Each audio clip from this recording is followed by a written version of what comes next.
And so we ask ourselves, will our actions echo across the centuries?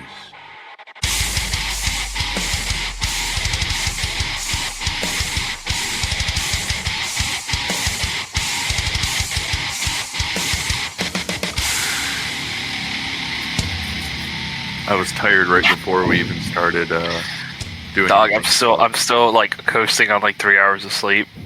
I had to make some tea because I don't know. I feel like coffee at this point is probably not a good idea, but who knows? No, it's too late for coffee. Yeah. Plus, I don't know. I definitely think that I drink a lot of coffee. Usually, what my routine is that I will wake up and I make 6 cups because, like, obviously in the pot, your cups are, the measurement, not mugs. But if I do 6, then that's 1 mug, and then like my little traveler Yeti thing, and then generally I'll drink that on the way, and then into work, like when I'm at work, and then once I finish that, I'll usually fill it back up again. I think it's like 16 ounces. So, and then usually I'll probably have another like 16 ounces in the afternoon. If it's on the weekends, I mean, game over. I'm making like 10 cups. I'm making like a full pot of coffee and drinking the whole thing, and then making some in the afternoon. But yeah, I don't know. On like work days, it feels like afternoon is just kind of a tea thing. Like sometimes if I want a little extra boost or something, it's like 2:00. Eco Boost. Tea. Is at my work, they have like a whole bunch of just free Tea Boost. tea. But yeah, I think that this year for Lent, I think I'm gonna give up coffee because I love it so much. I gave up caffeine a couple years ago, so I just drank like decaf coffee. That's rough. I'm not gonna lie, decaf. That's rough. Well, caffeine is kind of like, I don't know. I can take it or leave it. Like if I don't, if I wake up and it's like, I just need to get to work really early or something, like I don't have time to sit down and like enjoy drinking coffee in the morning or whatever, I'll just drive to work and then be at work, and then I'll get some there. But like if I'm in the field or something, or even if I just don't feel like making it, I mean, I'll go a while without drinking coffee, and it's not really a big deal. Like I don't get caffeine headaches or anything. Dog, I used to work nights, and I mean, pretty soon I'll be working nights again, and like where it's a fireable offense, like no questions asked if you get found sleeping. Yeah. And it's just like, dog, you have to, dude, giving up caffeine would be like, you're putting your entire livelihood in jeopardy. Yeah. No, that's fair. Which is like, so I could never give it up. Do they have White Monster on the island? Yeah. I have one in my fridge right now, and I had one this morning. Nice, dude. I've never even had a White Monster, to be honest. Oh, man. Okay, dude. That's pretty good. Most of the people only say that it's good because of the meme. Oh, no, it actually tastes good. I don't care what anyone says. I've always enjoyed the taste. The meme has been around for like only 2 years, but like, dude, we were drinking White Monsters in the Army, and this was like 2013, 2014, or whatever. It was somewhere around there. I remember dudes would just buy them and drink them. Or they'd buy the big cans of Monster, the ones that are resealable. I don't know if they still make those. I'm sure they do. But you don't really see people get them. At work, it's like, that's all anybody drinks. You get the big fucking cans. It's a stimulant. I told you, Tyler, about that kid that only drinks White Monster. He doesn't drink water. Oh, Insane. Yeah. You asked him if he... The whole day, he'll just keep drinking White Monster. Insane. You asked him if he ever even drinks water, so then he started announcing every time he was drinking water. I am drinking water. No. He told me about, like, he counted on one hand, like, he, like, told me about the times he had drinking water before. Mm. And there was only a short few stories. He's like a country guy, so. Yeah, I like stories, those guys. I've never really been into energy drinks. I've always just kind of been into coffee. That's good. I'm in a crack, so it doesn't really matter. You just kind of coast off of the power from that, and you it wouldn't just get gets it. You're you not really on far. Mike's, son. Yeah, you wouldn't get it. You're not a real tradie. You got soft hands, brother. German surplus amphetamine. Bruh, German surplus amphetamine, nothing, dog. Fresh from the trailer park. I wonder if the new Trichicon MRO patrol is going to be any good. It won't. I have zero confidence in the Trichicon MRO.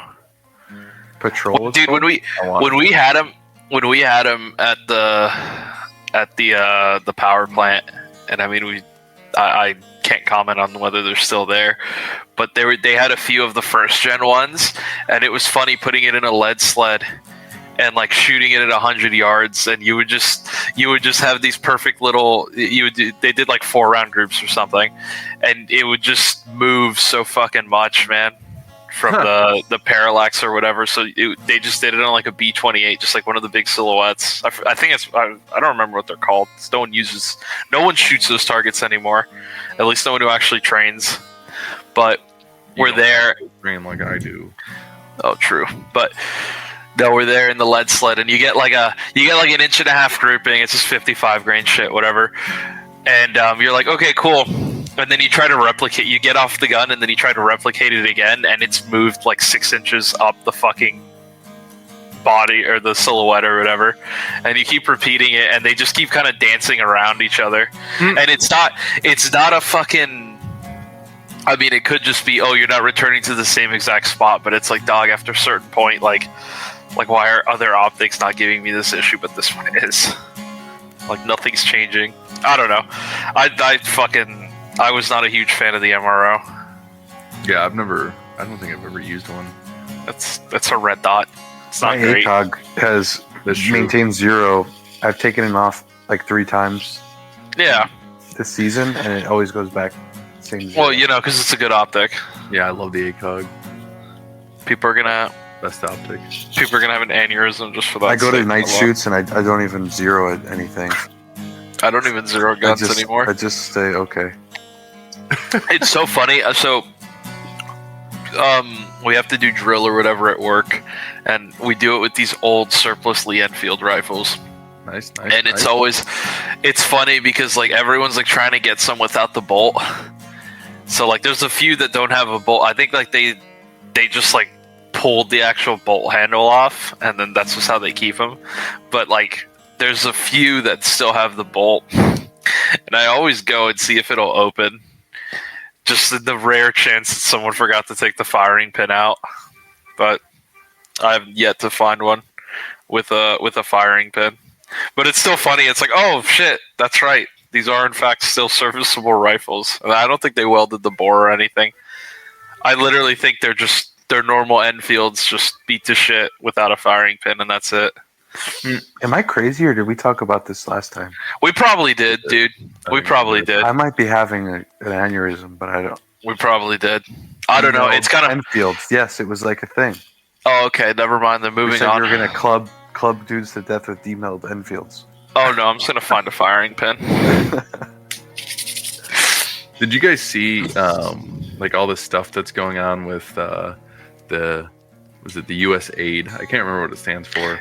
Yeah, United States Acquired Immunodeficiency Disease or Syndrome. USAID. Oh no, it was HIV used to be called GRID, Gay-Related Immune Deficiency. Wait a minute, it's the U.S. Agency for International Development. Yeah. CIA front. Right. It's CIA 2. It's CIA 2. It actually is.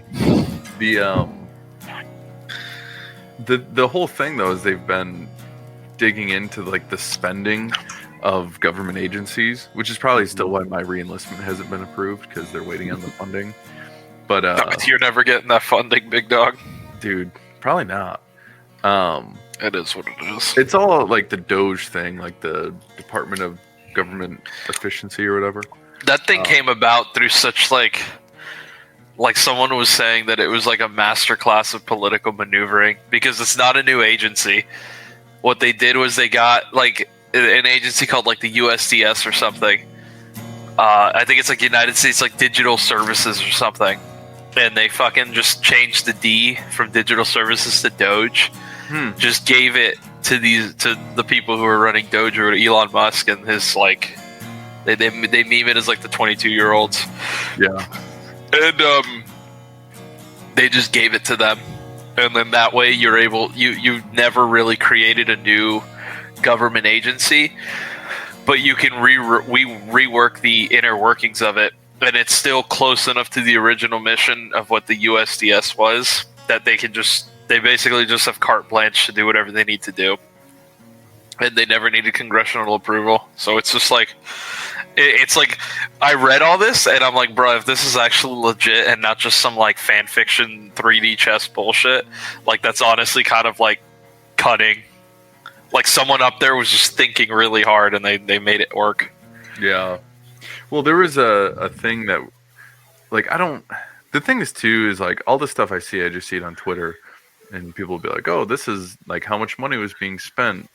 And I don't know how much of it is true, but there's just seeing all the numbers on like the amount of money that they spend on random stuff is just insane. Like there was I think what the hurt- White House like press secretary girl was saying that they found that they were going to spend, I think, like a couple $1 billion to send like condoms to Gaza. It's like why? And bro, it's all embezzlement. Pizza and hot dogs. The Politico, that website Politico, they found out that USAID was like one of their biggest donors. Right. And so now that USAID got cut, like Politico was basically going out of business. I was explaining this to someone today, because obviously the people here, they get their news from whoever tells them American news is, because they'll never see like a conservative viewpoint. And so, I never tip off at work that I'm conservative, because unfortunately the foreigner he does not have the mental bandwidth to understand that like people like Trump get elected by people, and it kind of happened organically for a reason. Like they can't, like people outside of the US can't fathom that like half of the country is conservative, because all the media funded by USAID and all these other weird fucking secret special interest groups and political action committees, all these groups have funded this fake fucking like just perception of the United States. And so everyone bought it hook, line, and sinker, and that's what the rest of the world thinks that the United States is like super globo homo, which I mean it is. It was. I think that's what's freaking people out the most now, is they think it's like a huge shakeup, and to a degree it is, but like more of an extreme difference than the fact that he got the popular vote, because the majority of people want conservative values in the country. Not even that. They literally looked at what they were living and they're like, this sucks. I'd rather have anything else. And then they voted for anything else. And then, it's just funny. It's kind of cool you had USAID dumping millions of dollars into like left-wing organizations, and Trump still won. Well, yeah, because at a certain point it's apparent, right? Like to be fair, like I didn't even think that Trump was going to do as much as he's done so far, because I voted for him in 2016, and that was actually the first election I could vote in, and I just remember looking at like Trump versus Hillary and being like, this is the options. Okay. Like this sucks. And I did have high hopes for him, and then after like toward the end of 2017 and into 2018, I was like, nothing, he's just not going to do anything, right? Like I figured that he was just kind of saying all this stuff to get the the support of like the I don't know, the more right-wing people, and then just not do anything with it. And then you'd hear all the Q boomers that were like, 2 weeks, another 2 weeks, give him another 2 weeks. He's gonna drain 8 years later. 2 weeks 8 years to drain later. the swamp. Dude, there was a guy that I worked with who he I can't remember his name, but he just vaped like it was. I mean, so he would tell me that he used to smoke like a ton. I think that he used to be like a salesman for some company. Before he worked, doing what we were doing. What? I'm a Lockheed Martin salesman. He was like a salesman or something, like wear a suit every day kind of deal. And he said that he would just smoke like a chimney, like just like a madman, and he would smoke cigarettes like it was nothing. And then he had heard that, you know, if you smoke a pipe, then it helps you cut down on cigarettes. So then he'd switch over to a pipe, and he said that he would smoke like 10 a day, or something, like more than that. No, it's like Churchill with cigars. Churchill smoked like 6+ cigars. Actually, you know, I'm on a fucking computer. I can just tell you. But this motherfucker was like a chimney, man. Yeah, and so he would just, you know, smoke like crazy, and then he switched to vapes, and he had like one of the big kind, because this is like 20 Bro, this man smoked 8 to 10 cigars per day. Dude, I can't even finish one if I get one. I'm not really like a cigar guy. Bro. All right. Halfway through one cigar, and my whole mouth kind of gets that feeling, and I'm like, I'm going to feel this, and I'm going to taste this in the morning. And then I just kind of don't really feel like smoking anymore. But, yeah, so... Bro, and then he died at 90, bro, hard. Yeah. This man smoked 10 cigars a day, died at 90. Bro, no fucks given. That was back when smoking was still good for you. It is still good for you. That's true. It's that meme. I forget what it's. Smoking only harms people the impure of heart. If you're pure of heart, it doesn't matter. Well, then Churchill would have died. Oh yeah, he would have exploded. As soon as he would have taken his first puff, he would have keeled over. Yeah, but yeah, so this guy had like one of the big vapes, because this is before like the Breeze and like the little things that people have now, and before the Juul, the carts. So he had this huge thing, and vaping's always been a fucking thing. Does anyone remember blue cigarettes? Yeah. Oh yeah. I remember the e-cigarettes too. I would buy them from the liquor store after I turned 18, because it wouldn't leave like such a nasty smell in my Ford Ranger. Because I waited until I was 18 to start smoking. Bro, they were a thing when I was a kid.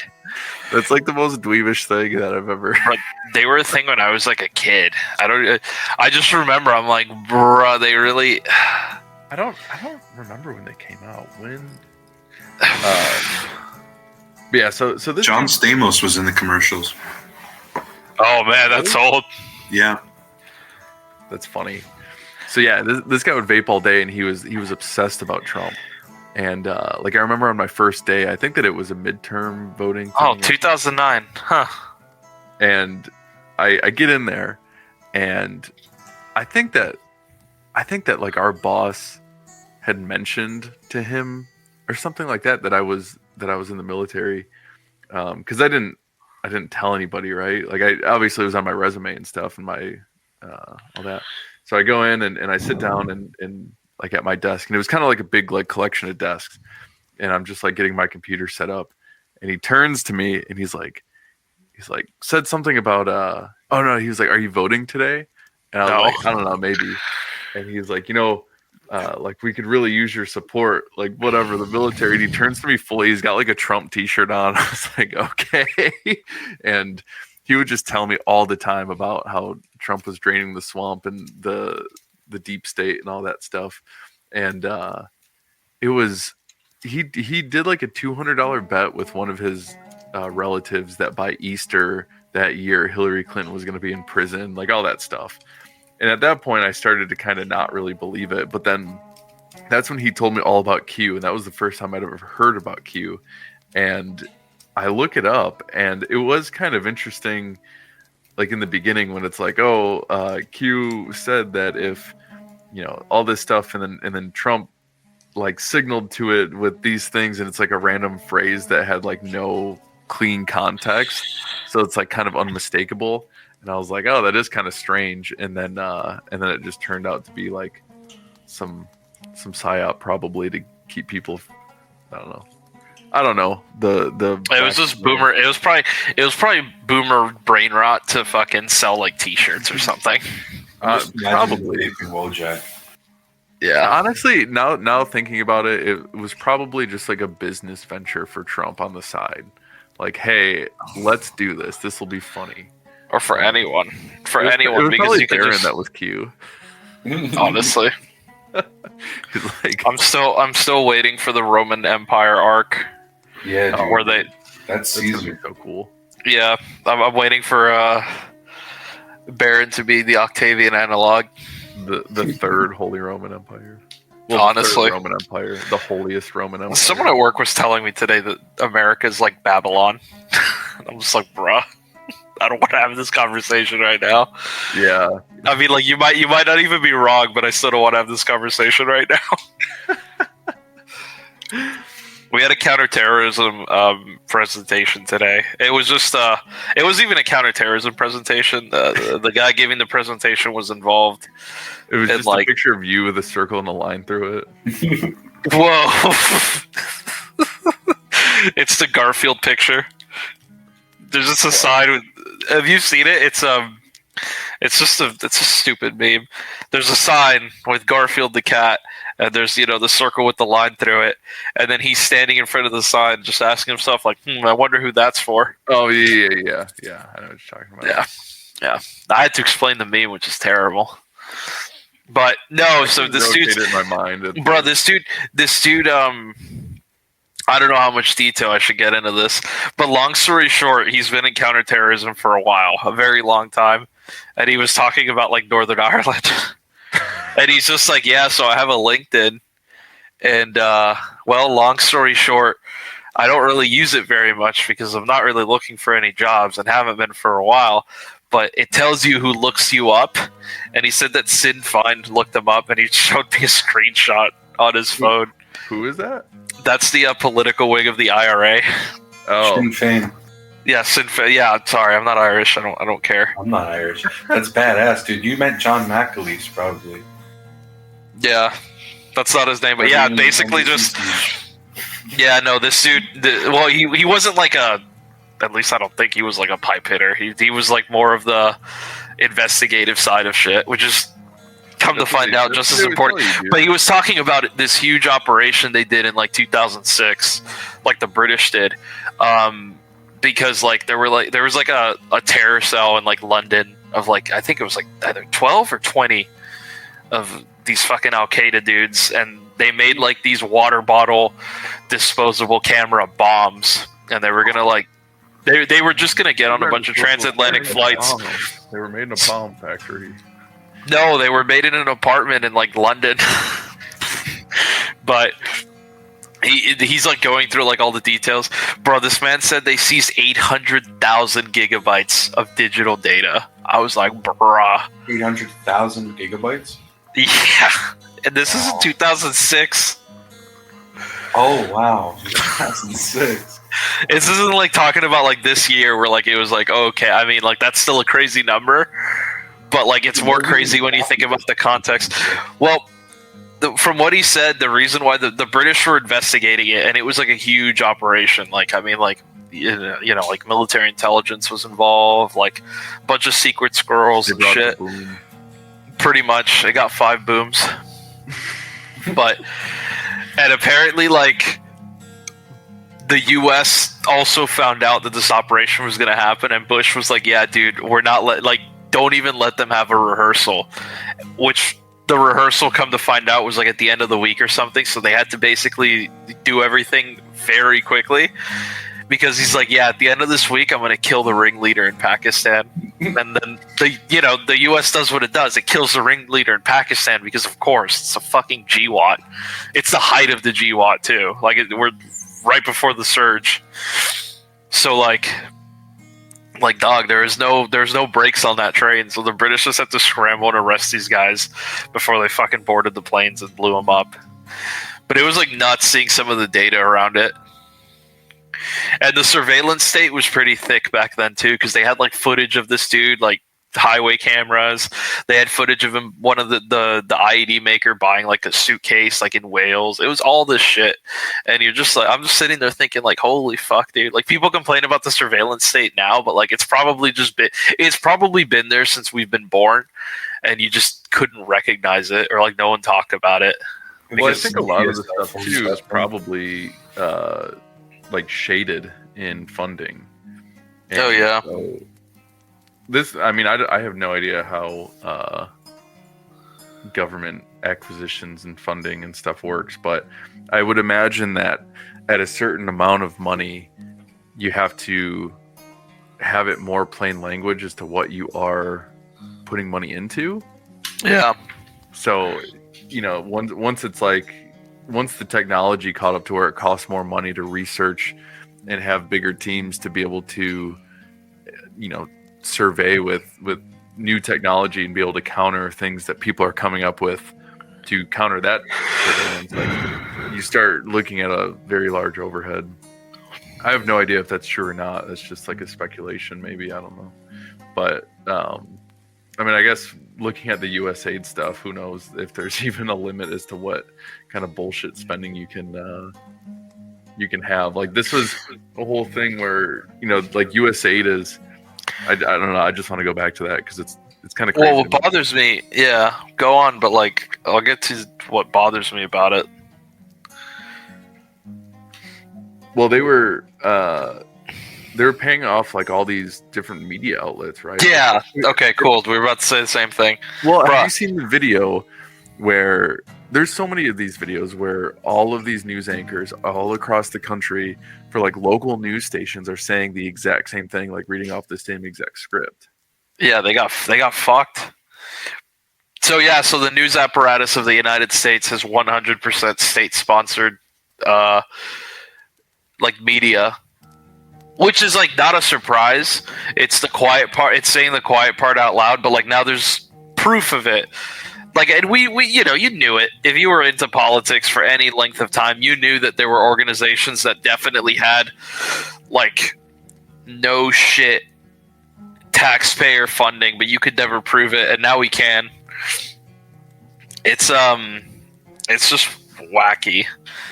It's that whole joke, like, where a Chinese person will say to an American, it's like, you guys make fun of China, but you have these same exact problems. And I mean, like, I guess they were right to some degree in terms of we just kind of had the blinders on, but yeah. Bro, but what else I found out? Oh. Funded it, yeah, they funded the Giffords to anti-gun stuff, which is like, none of it's a surprise anymore. You look at it and you're like, I'm not surprised, but I'm glad that this is being said, and I'm glad it's being proven, because it just goes to show that the country has been ran by an apparatus that 100% has subverted any. Like you kind of get the proof of like, oh, these people have 100% subverted freedom, and they're just fooled it's people. all manufactured resistance to. It's fake. It's fake.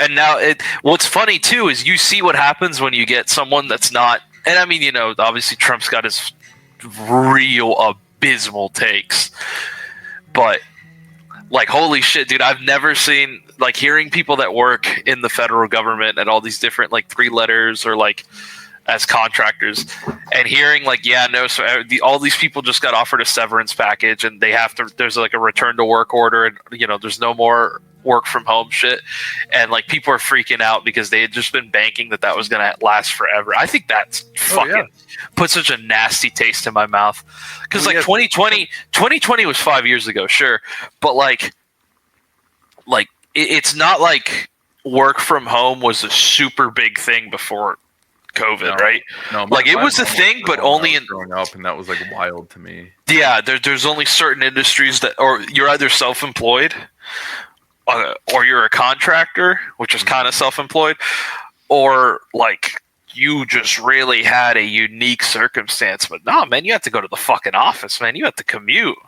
Well, and that's what, because like when I was looking for, like when we were shopping for our house, we were losing out on all these houses that are kind of out in the country, and I had speculated that eventually there was going to be a return to work order, and all these people that kind of moved out of the suburbs and into the more rural areas were going to then get a rude awakening. Or they were going to get a rude awakening. And so these feds, a lot of departments, any department you could think of where you could do a lot of like technical remote work or stuff like that, a lot of them got told, hey man, you need to be in the office Monday, and they're getting told this Friday, and then they're complaining like, you'll just see like random screenshots or like Redditors and shit. Like, I moved to Virginia, but I work in like Massachusetts, like some craziness shit. And it's like, dog, you really thought this was just gonna be like this forever? Like, you really fucking thought? And I mean, to a degree, you can kind of see where they came to that conclusion, but dog, the chickens are going to come home to roost at some point. You really think all those offices are just going to stay vacant forever, dog? You really think someone isn't going to look at that shit and think like, you know what? Maybe we should bring these motherfuckers back. Dog, you can watch YouTube at your house or watch YouTube at the office. It's all the same. I mean, yeah. You can just watch YouTube in your squad car. I've worked in enough offices to see that nobody, even like me and Tyler have this conversation all the time about trades. Like, dude, nobody works as much as they say they work anyway. So, of course not. It's like it doesn't even,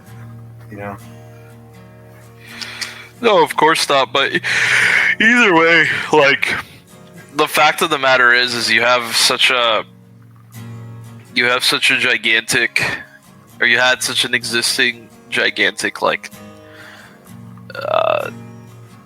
culture around going to work, working at the office, and COVID got rid of it, and then I guess everyone just kind of accepted like, oh, it's never coming back.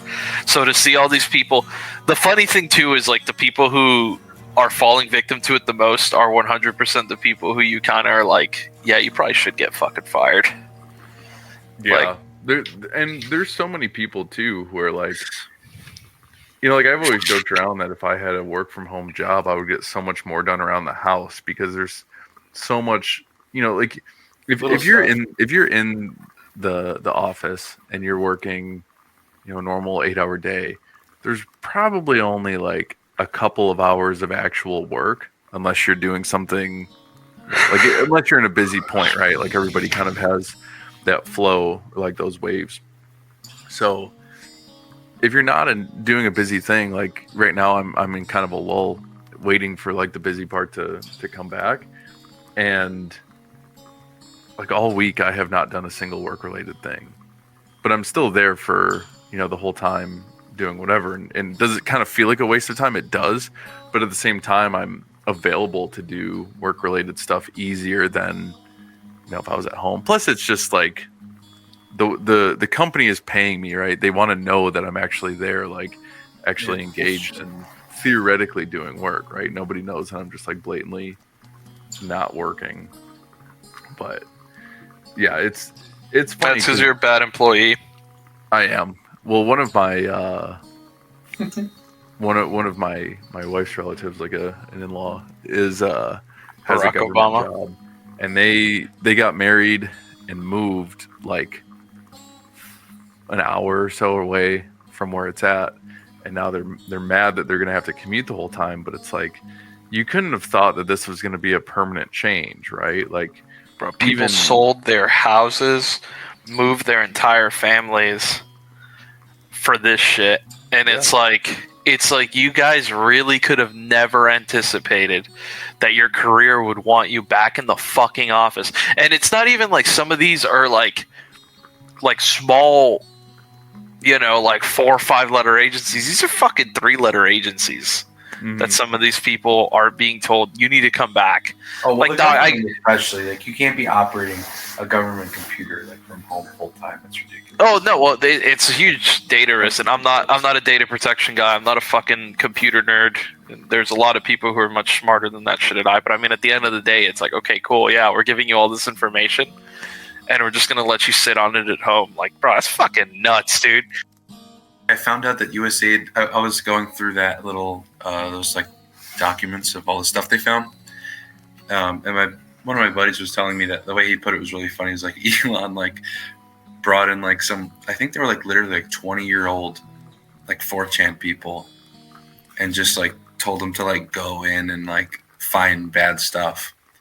And then that's where all this data is coming from, is like young nerds pulling all this data out. And anyway, so they found that USAID gave $2 million to this pair of chicks that runs like a critical theory podcast. I think it's yearly. So wait, USAID was giving money to these? $2 million. And I think on more than one time of a podcast for two chicks just to talk about critical theory. Bruh. Wild. Yeah, and Bruh. you know, Hey, we need to get USA Hey, or whatever the anti. Fuck this. I'm going on Twitter. I'm messaging Elon Musk and be like, you need to give us $4 billion, Yeah, and we will bring peace to the Middle East. you guys and could by have that- that USAID money. Honestly, I need that fucking sweet secret foreign intervention slush fund money. I think that what they should have been spending all this money on was researchers to find out why you're gay. No, they should have put it in all the clairvoyant people looking at Yo. Mars. He mentioned it. Yes, let's go. Yeah, got the I was documents trying loaded. to figure out a way to segue into this. I got the document loaded. Dude, me too. The fucking CIA looked at. Think about it. Okay, look, In the 80s. look. Just think about the context for this. Think about how this came about. The CIA in the 1980s had to have identified psychics, right? Yep. Well, that was the whole project. Had to have gone through the painstaking effort of figuring out which ones were the least like quack, like, you know what I mean, like which ones were the least fucking retarded. Get the least retarded ones, and then out of those see which ones had like fucking clearly time travel clairvoyance, and then out of those give them the absolute obscene task. I need you to look at another planet 1 billion years ago and tell me what you see. The most unhinged shit. And apparently they people saw shit, which is funny as hell. They saw fucking Nephilim on Mars. Yeah. Let me preface this before we go full schizo mode. Okay, the process you're talking about, Gio, I read about in a book called Phenomena by Annie Jacobson. So if you guys are interested, Annie Jacobson, she wrote that book, Surprise Kill Vanish, that I started. Yes. And I never finished. She writes a lot of books, a lot of interesting books. I don't know how I feel about her, but this particular book, there's a few other ones that I just like how they look on my wall. But go on. Okay, the subtitle is The Secret History of the U.S. Government's Investigation into Extrasensory Perception and Psychokinesis. And I got through the whole book, and I don't know how to put this. You may have to edit this. But basically, the whole operation is based on sex parties by cultists that belong to a particular religion, and they got their funding basically like piecemeal. They would have to produce a piece of like a shred of evidence that it was viable, and they were almost using it as a like excuse to just keep funding these like insane like they had a house in Maine, a mansion where they pulled all these people, and they would live there, and they would it was like occultist like sex rituals, and then they would take drugs, and then they would do this stuff, and then like, but you'd have somebody from an intelligence agency there giving them money to pay for the drugs, facilitating the whole thing. Oh yeah, they're filling fucking the Manson family with LSD. Like, that's 100% shit like that. Yep. And and then you end up with a report about a guy talking about pyramids. I mean, listen, this picture, there's a lot of right angles on Mars for some reason. It looks just as much as a pyramid as the one in Antarctica does. So then it is real. I mean, ASOG is not fiction. Whenever you start seeing straight lines, they kind of like, peaks something, because there are no straight lines in nature, right? That's like the common, in very rare circumstances. But no, the whole thing with Project Stargate is that I can't remember why it started exactly. I think that there was think the Russians had psychics. Well, yeah, so you're right. I don't know how it started on the Russian side, but the whole Cold War. They had like those mystics, right? The whole thing about this is that Fucking Rasputin, dude. You can go on the CIA.gov/reading room website, and you can look at all these declassified documents, and like all this stuff is on there, like the official CIA.gov website, and it'll be stamped as to like when it was, and like I don't know. I guess they just scanned everything and then posted on there when it's declassified. But you can categorize it by, I mean, it's a government website, so it is kind of clunky, but you can categorize it by like project or operation or whatever. And so all in all, what Project Stargate was it was a like thing to try to use psychics and remote viewers to basically get the drop on the Soviets, because they were supposedly doing the same thing.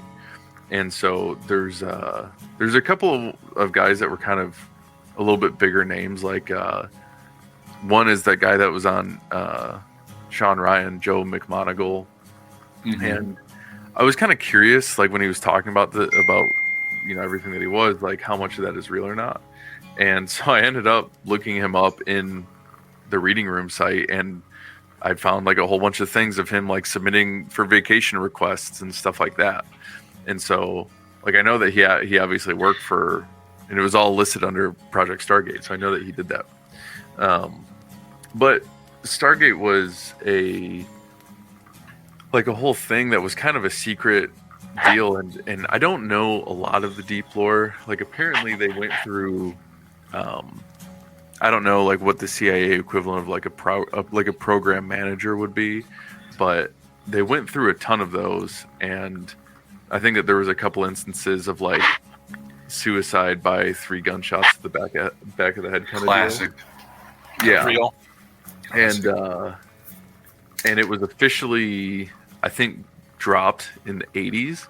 It was after the Iranian embassy ordeal, because they used remote viewers to figure out the layout of the embassy, and it worked. And among other things.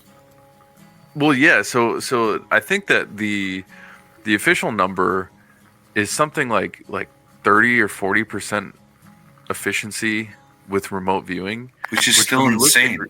Well, yeah, okay. Yeah. Before I forget, do you guys remember like a week or two ago that whole thing, like Fred Baker of Counting Coup? Yeah. I was with the aliens. Okay, cool. Oh, okay. No, there's a good segue about psychics in it, but go on. So yeah, the remote viewing was used to do that. That's where like the hunt for Red October. That's where that came about, was for remote viewing. And apparently the Soviets thought that there was like a whole network of double agents because of the information they were getting. There was this other story that I had heard. There used to be this other podcast. It was like a Spotify one. But it was called, I think it was just called like Supernatural or something. Some girl was like she did everything. But they did one on Project Stargate, and it was pretty interesting. And she was saying that in one of the instances, they would take these psychics, these remote viewers, and they would they would give people a challenge. So they would like give somebody a social security number of somebody, and they'd be like, find this person and tell me what they're doing. And they would figure it out, and they'd be like, oh, he looks like this, and he's currently sitting, in a parking lot of an Arby's at, in Arizona in this kind of car. And then they'll the people that are administering everything will write it down. And then later on, they'll call that guy and they'll be like, hey, what were you doing around this time? And he'd be like, oh, I was eating my lunch in the Arby's parking lot. And they'd be like, okay. But there was a thing where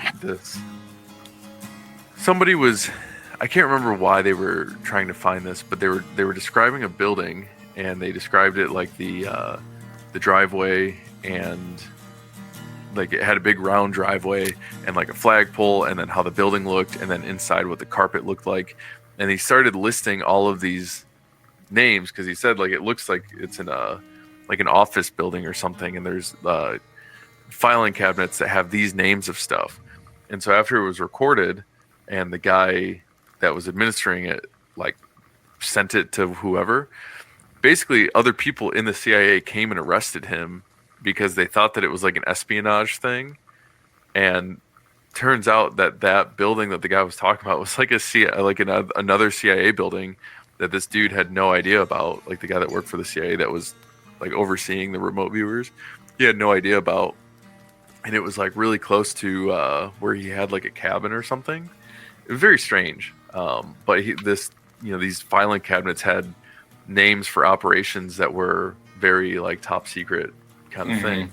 And this dude was just like talking about it. So, but what I had heard was that a lot of the time they didn't really publicly talk about this because one, like no politician and no government official or anything wanted to be seen with like the psychics, right? That's like kind of a weird taboo thing that would be kind of like a career killer. If you're like, oh, this person like believes in psychics and stuff, but the efficiency that they were able to do this stuff was insane. And so talking about the whole thing on Mars, the like Mars orbiter camera thing, took a picture, and most of the stuff that I see is from like 5 days ago or so. And it's a big square structure. It's like perfectly square. And then there's like what looks like a collection of buildings and stuff like that in there that's been kind of buried by sand and whatnot. And so there's this document on the CIA reading room that says that it was approved for release in the year 2000.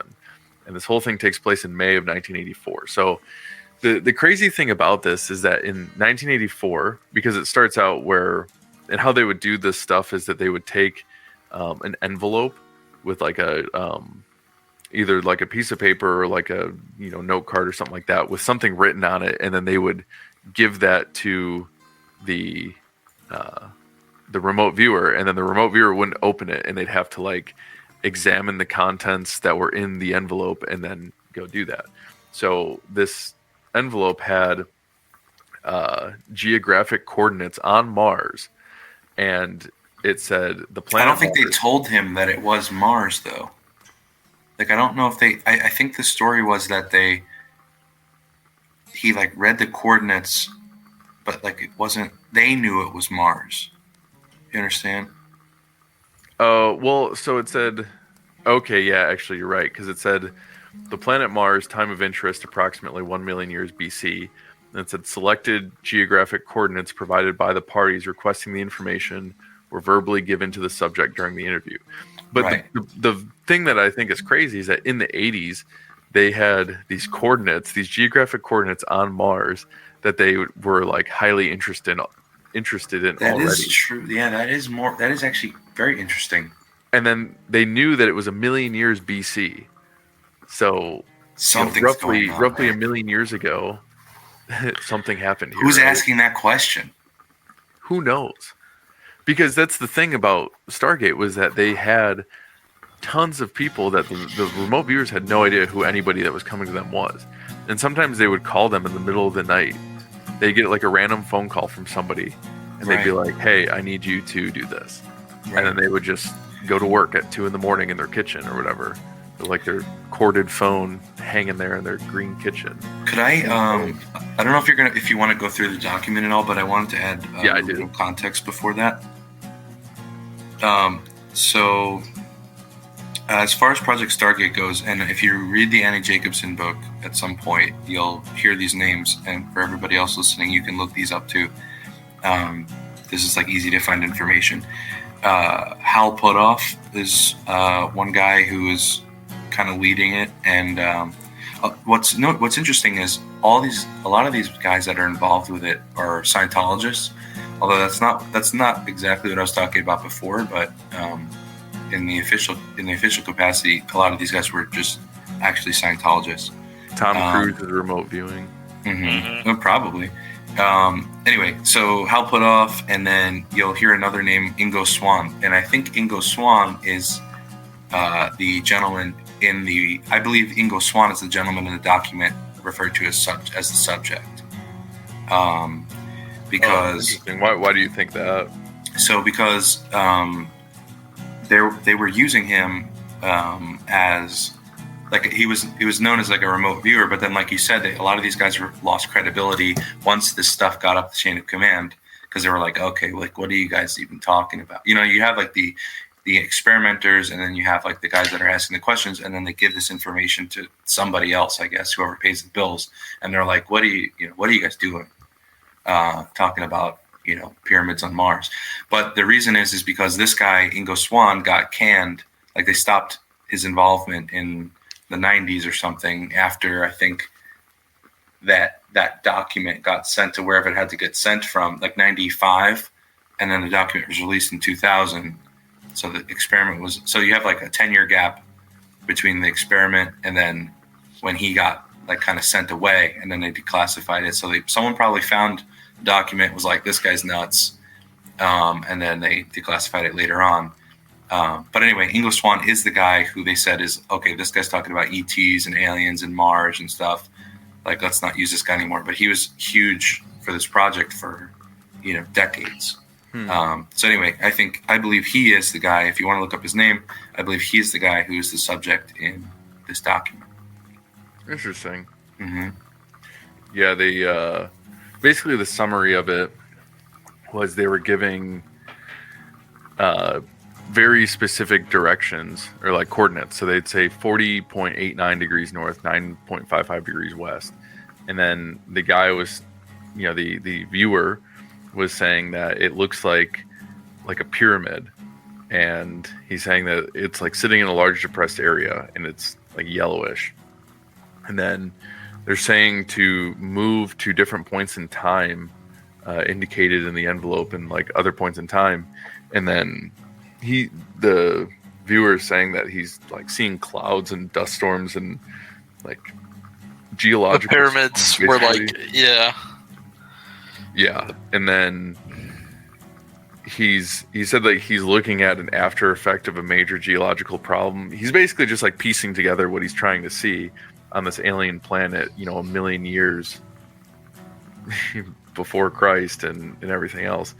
And so he's like talking about it, and there's like large flat surfaces under piles of dirt and angles, and he said like they're all megalithic and huge, and then they're saying like, okay, now at this period in time before the geological activity, look around and like see what's going on. And so he said that he was going through and he was seeing like shadow. He was seeing a shadow of people, very tall and thin, and it's just like a shadow. And then he's like, it's as if they were there and they're not there anymore. And then the guy who's kind of leading it says, all right, go back to a period of time when they are there. And I have no idea what that would be like to just be told like a vague thing, like, here, go back this. And you're just like, all right, got it. So he's going on and saying that they're like very large people. They're thin and tall and very large and wearing like super strange clothes. And then the guy that's leading it tells him like, okay, now holding in this time period, go to these degrees. And it's like very, once again, extremely specific degrees. And, degrees, like coordinates. Yeah, now moving this time to 80 degrees south, 64 degrees east. They're moving him around. They're moving him around Mars. This says specifically 46.45 north, 353.22 east. Mm-hmm. Like it's on the nose. And he's saying like he's inside of a thing that seems like a cavern, but it's not a cavern. And he's saying like it's all carved and it's inside of a huge structure. And there's like, he's just talking about how weird it is. And then it says like, 20 minutes will pass as this guy's just kind of staring at everything. And then they move to other coordinates that are also super specific. And then he said it looks like there's a road. And he said, wait, I didn't see this the first time. He said they have what appears to be at the end of a very large road. There's a marker thing that's very large, like the Washington Monument. It's like an obelisk. Interesting. And then they say like, okay, from this point, move to another point, move to this point. And then He said that he's in the middle of a huge circular basin of the range of mountains all the way around. He said like it seemed like the scale of everything was off because everything was super big. And then they moved to like a different place and they kind of like go all around. But I'm trying to get to the point where he talks to the alien, the Martians there. He talks the to them? Nephilim. Yeah, he talks to them. I didn't get to that part. It's Dude. toward the end. Okay, so Wait, why don't you describe the way he described the aliens first? Tall, that's what I'm lanky. trying to get. He They're was like tall. They're really okay, tall, here. lanky, and they wear like skin tight clothes. Yeah. So he said, go inside of like one of these shelters from storms, like these massive structures that are acting as shelters of storms. Like that's what they're designed for. And he said, go inside of these and find some activity and tell me about it. And then it says plus 37 minutes real time. He said different chambers, but they're almost stripped of any kind of furnishings or anything. It's like a strictly functional place for sleeping or like hibernating of some form. He said, I can't get real raw input, storms, savage storm, and sleeping through storms. And then they say, tell me about the ones who sleep through the storms. He said, very tall again, very large people, but they're thin. They look thin because of their height, and they dress like it's like a real light silk, but it's not flowing type of clothing. It's like cut to fit. And then the guy said, move close to one of them and ask them to tell you about themselves. Said they're ancient people. They're dying. It's past their time or age. The guy says, tell me about this. They're very philosophic about it. They're looking for a way to survive, and they just can't. It says plus 40 minutes, definite voltage reversal. I don't know what that means. I think whatever. I think they were like hitting them with like electricity when they're doing it. They're probably seeing. I would imagine if it says definite voltage reversal, that maybe they're receiving some sort of electrical signal. Right, like they've got them hooked up to like an EKG or something. Oh, interesting. Maybe, I don't know. I have no idea. But then the viewer says, can't seem to get their way out. They can't seem to find their way out. So they're hanging on while they look or wait for something to return or something coming with the answer. It says, what is it they're waiting for? He said, there evidently was a group or a party of them that went to find a new place to live. It's like I'm getting all kinds of overwhelming input of the corruption of their environment. It's failing very rapidly, and this group went somewhere like a long way to find another place to live. And then it says, what was the cause of the atmospheric disturbance or the environment disturbance? He said, I see a picture, and he's like kind of stuttering through it. He said, it's almost a warp. And then he's like, oh, this is difficult. And he like can't fathom what he's seeing, or he can't really explain it. And he says, I get a globe. It's like a globe that goes through a comet's tail. And it's like through a river of something. It's all very cosmic, like space pictures. And then the guy that's kind of controlling it says, all right, now before you leave this individual, ask him if there's any way that, and it says, ask him if he knows who you are and is there any way you can help him in his present predicament. And then the viewer says, all I get is that they must just wait. Doesn't know who I am. Think he perceives I'm a hallucination or something. I said, okay, when the others left, these people were waiting. When the others left, how did they go? Get an impression of, don't know what it is. It looks like the inside of a larger boat, very rounded walls and shiny metal. And then he says, go along with them on their journey and find out where it is they go. And then he says, impression of a really crazy place with volcanoes and gas pockets and strange plants, very volatile place. It's very much like going from the frying pan into the fire. Difference is there seems to be a lot of vegetation where the other place did not have it in different kind of storm. And they said, all right, now it's time to come back now. And then they kind of like end the whole thing, the interview. So, yeah, I need to like get a better collection of all of these Stargate and related things. Cause so this Mars exploration, I got to figure out what like program this is for. I actually did read this. I thought you were talking about something else for some reason.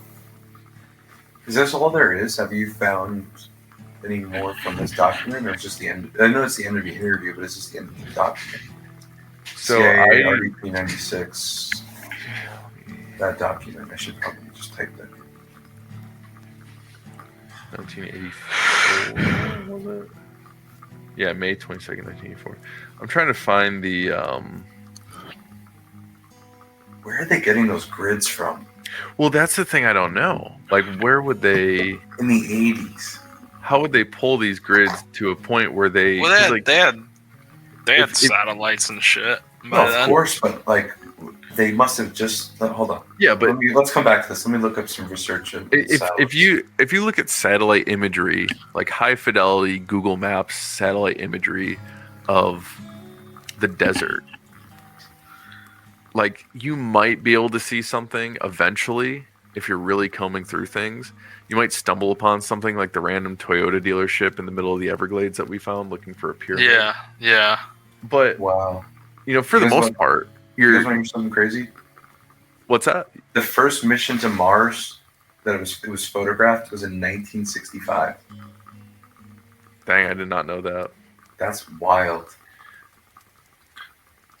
Yeah, so I they must looked have up seen Mars. something and then mapped it. This was Stargate.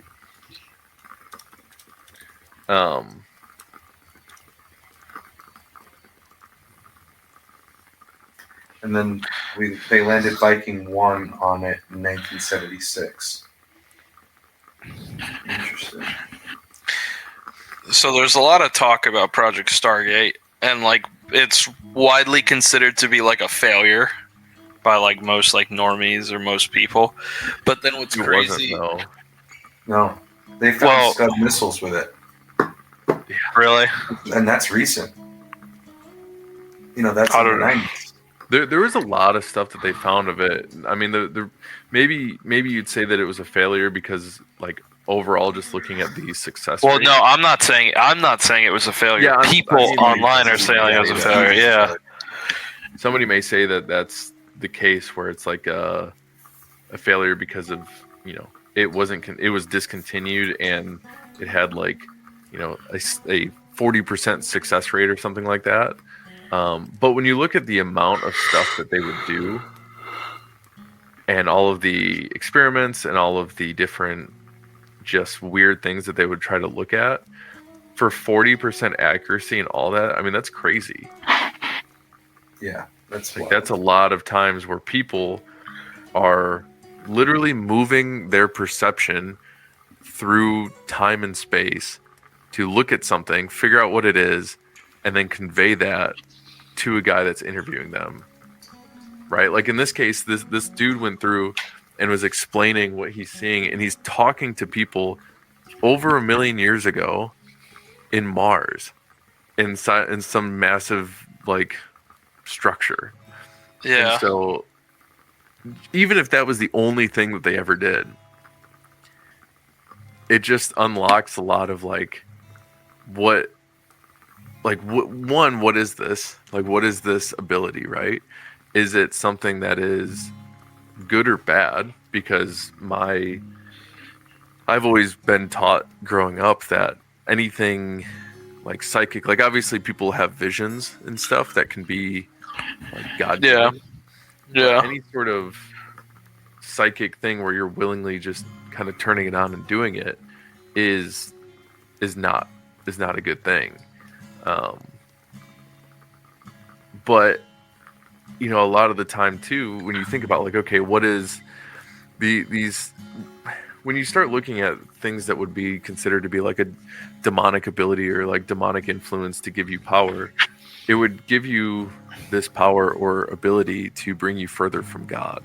So a lot of these remote viewers, from what I've been able to kind of find online, there's a lot of them that are like fairly strong in their faith, and they believe in God, and they know that God is the good guy and he's the ruler of everything and all that stuff. And so if their ability to remote view, if they believe that it's a gift from God per se, but it's making them stronger in their faith of God, I mean, it starts to be like, well, maybe they're not doing it the right way or something. But it seems like it would be really bad, really bad, like job security from the devil to be like, I'm going to give this guy this power and make him stronger in his faith toward God because of it. Well, even if he's God doing works, something right? that is generally assumed things to be that bad, just but why? So, I don't know. There's a lot of questions I have about it. Yeah. Can Can I tell you an interesting thing I was saving for you guys? Yeah. Okay. So this is like a random, Quora, like that like website where like people ask questions and Oh people yeah. Yeah. Quora. So this person asks a question about Project Stargate, right? And the top answer is by a guy named Robert Stewart. I'll read you what he says, and then I'll tell you who he is. So he wrote. They were asking, why did the military and CIA use research remote viewing and for Project Stargate, blah blah blah. And he wrote, during my time, it was called Sunstreak and funded by the DIA's Scientific and Technical Intelligence Directorate, Office Code DTA/S. In 1991, most of the contracting for the program was transferred from SRI to Science Applications International Corporation, which these are all names that you would know if you looked into this stuff, with Edwin May controlling 70% of the contract. And then its security was altered from a special access program, this was in the 90s, to a limited dissemination, and then it was given its final name, Sunstreak. So his point is, the thing that he says to this person is, they tell the public that the results were inconclusive, but clandestine paranormal units still exist in the field. And he is a PhD in astronomy and theology at the University of Berkeley, which is interesting because UC Berkeley is where they date a lot of this stuff. So and if you look up his name, Robert Stewart, PhD, Berkeley, I mean, that is him. He is literally that guy. And he wrote a book on Buddhism. Retired clandestine operative, recruited, UC Berkeley. So it looks like he worked at UC Berkeley and then he was brought into the program. That's what his bio says on Amazon. So it could all be a psyop, but he did just say that on Quora, which is pretty cool. But you can also just look him up. So It's nuts. Pretty crazy. But yeah, so then that brings me, before I forget, so like there's all this talk about the UFOs and like units and contractors that existed to recover the UAPs or UFOs or whatever you want to call them. And apparently they were driven, they had like teams of psychics, and the psychics would fly the craft. It's I still don't quite believe it. Like I have no reason to believe it, but I have no reason to like discount it either. Yeah, like it's fantastical, but we know that these things do exist. These craft. There's footage. There's government disclosure about it. But in terms of like, they're men. They can be controlled by mankind, and they can be flown using your mind. I mean, that's insane. Like, wait, so you're saying you were looking up? You were talking about units that go and recover these things? Yeah. So allegedly, and I'm gonna. All this is alleged. Yeah. No, true. It's canon. But no, it's not canon. ASOG is real. I don't know if this is real. Well, and that's what the funny thing about it is like, this whole thing was started, like the whole thing behind ASOG was that it originally was just talking about Admiral Byrd and then finding the pyramids on Antarctica and everything, and then coming up with like a funny patch design or like a cool one or whatever, and then making a play off of MacVSOG.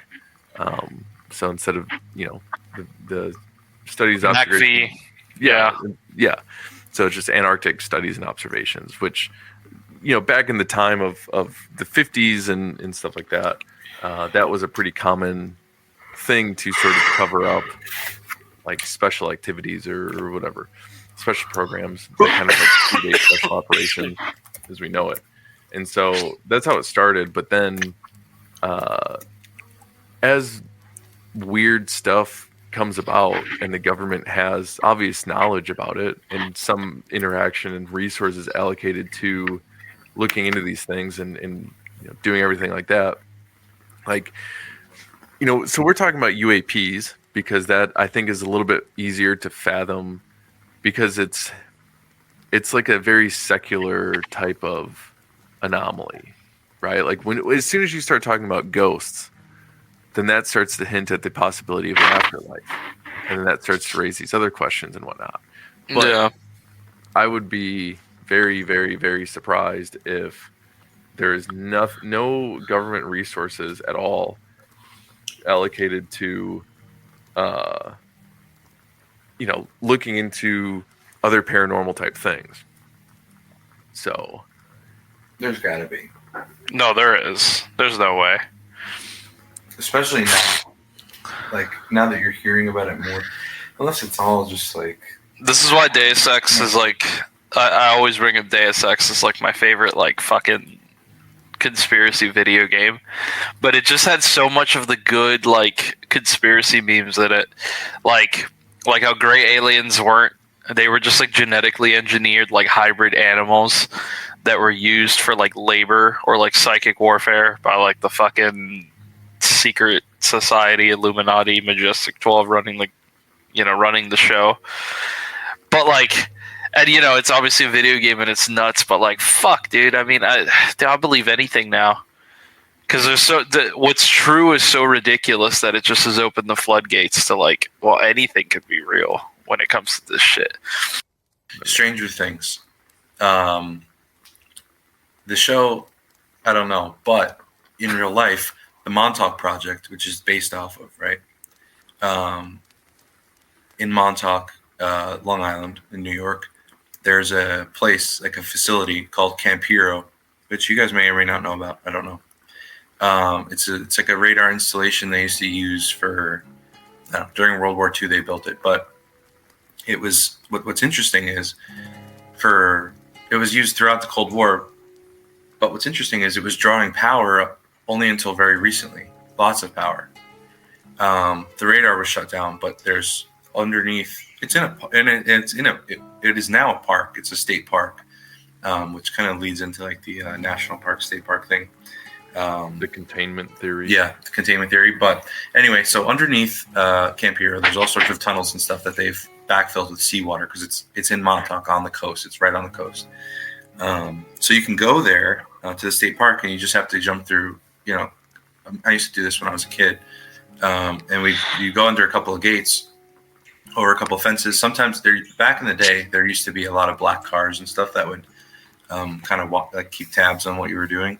Yeah, and then once you got past the last gate, you had to fight a gray alien that they left as a guard there. Well, they sealed all the tunnels now, and they kind of like leveled all of the building entrances, but there's still like bunkers like where they would keep ammunition. It was a very interesting site. There was a radar installation. I think there was like gun positions there at one point during World War II. But anyway, the Montauk Project was like also. It's kind of like we don't know if it's not been declassified, but they're pretty sure it was real because there's like random documents you can find about it. But during that time, there was a lot of, before the deinstitutionalization of the mental health system, especially in New York, but I think it was a federal thing, there was a lot of mental health institutions in that area in Suffolk County. And coincidentally, a lot of people would go missing, and children too, in that part of Long Island and in that county. And they believe that it was something to do with this, the Montauk Project is like a MK Ultra sort of thing. So I think that's all kind of connected. Anyway, that's what Stranger Things is actually based on. I just thought that'd be like kind of interesting little tidbit there. Yeah, I so would have killed the gray alien guarding it. Yeah, with an M14. Yeah, The fucking M590. 30-06, I believe, is the preferred round. That is true. Yeah, it is.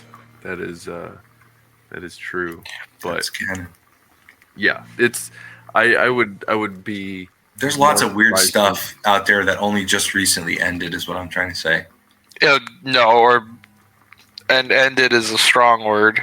'Cause you don't know that. Well, like More- things that like the more government recent- thought they could kind of get away, like hide in plain sight, are now they've had to since shut down, and that's probably deeper, like under levels. You know what I mean? Like compartmentalize it. It's not as easy to find as it once was. Now that we have the internet, as I guess what I'm saying. Now the Cold War's over. Yeah, I'm bringing Cold War 2. So we can kill more gray aliens.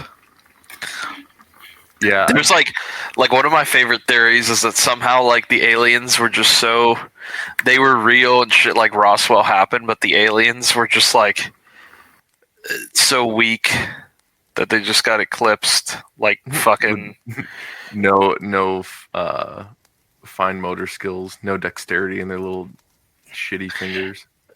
yeah, or like they were just only a handful of them and they couldn't really fight like an M16. So they just got gunned down, and then we just kept their shit, and we're like, Well, something about the aliens with like the thing that Counting Coup was talking about. So I was talking to him a little bit, and I was telling him that I believe that they're just demonic in nature, and because I was saying that one of the supporting arguments for that is the fact that like very many instances of people were like approached by these aliens, and they would start praying, and then the aliens would basically leave them alone and leave, and so it had some sort of way to ward them off. And he did make a good point, and that's that when you start talking about like essentially psychic ability, right? If these beings have some sort of psychic ability, and that's the way that they understand you versus like English, right? They can understand what like your feelings are or what's going on, and you're basically praying to have them leave, and it's some sort of way where they can interpret it, and then they just are like, okay, this is what they're asking me to do. And he was saying it's kind of the same way, like if he's out hunting and he sees a deer and he raises his rifle to take a shot at this deer, and the deer says, hey man, please don't kill me, he's probably not going to do it. yeah. It's like, oh whoa, Oh shit, you talk. yeah. Now I don't know. I still have a strong feeling that aliens, if they're not strictly demonic in nature, they definitely have something going on that makes them evil to some degree, because every instance of people talking about abductions, or maybe not every instance, but the majority of instances of people talking about abductions, when they talk about it, they have like severe PTSD about the whole event. And, Yeah. I mean, I guess you could say the same thing, like if you were walking down the street and you got black vanned by like random people, right? They pull up and shove you into their van and drive off. But all these people are saying that there's like some sort of sexual element within their abduction, that they were, basically tormented to get quote unquote scientific research done on them. And then you look at the fact that we have MRIs and CAT scans and all this stuff that can figure out everything about your anatomy and what's going on and how it works and what's wrong with it and stuff without ever hurting somebody. Which is what makes the demonic aspect a bit more believable, because like many demonic encounters, it's interesting that the alien encounters are also sexual in nature. Say that again. I'm sorry. The aliens are rapists. That's what he's saying. What I'm saying is it's kind of the aliens want to have sex. Helps bolster the point that the alien encounters are demonic in nature, because outside of alien encounters, people report demonic encounters a lot of the times to be sexual in nature, especially like experiences in the home or at night. You talk about like the succubi and the incubi and stuff like that. Sure, if you get into stuff like that, but I think your average person, or your average person that may have felt like they had some sort of demonic encounter, that wouldn't know those verbiages, would just describe it as sexual, a malicious sexual encounter of some kind. Yeah. But have you guys ever listened to maybe you've talked about this, the Blurred Creatures podcast? I've listened to it a little bit. So, Father Carlos Martins went on that podcast. Oh, really? He was promoting his podcast. He was promoting his own podcast on their podcast. Yes, It's a good episode. You should listen to it. Everybody that's listening to this would probably like it as well. What he was talking about was the Blurred Creatures guys asked him. He's like, listen, tell us, like, how do you reconcile the whole aliens? People see aliens. Like, are they demonic? What's the story? And Father Carlos Martins, an exorcist, he said this, and he had a friend, and he told this story about that his friend told him. And he was saying that his friend was in town with another person, and they were out at night, and they saw a spacecraft over their town, like huge spacecraft that was like the size of their town, right?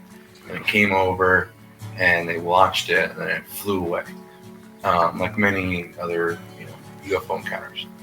And it shook this guy's faith, right? This guy was a Christian, and it shook his faith, and he didn't know what to believe. And then years later, he would come back to the faith.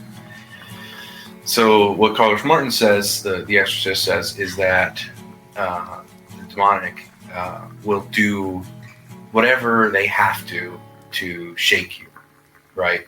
Whatever you need to see or feel to upset you, to shake your faith in God, because the person who was telling the story says that they became very interested in, they felt very small. They said they had another feeling that they had like a greater understanding of the universe, that they realized how small we are as humans, and there's all this stuff out there and aliens and all this, right? So they stopped believing in God. And then later came back. But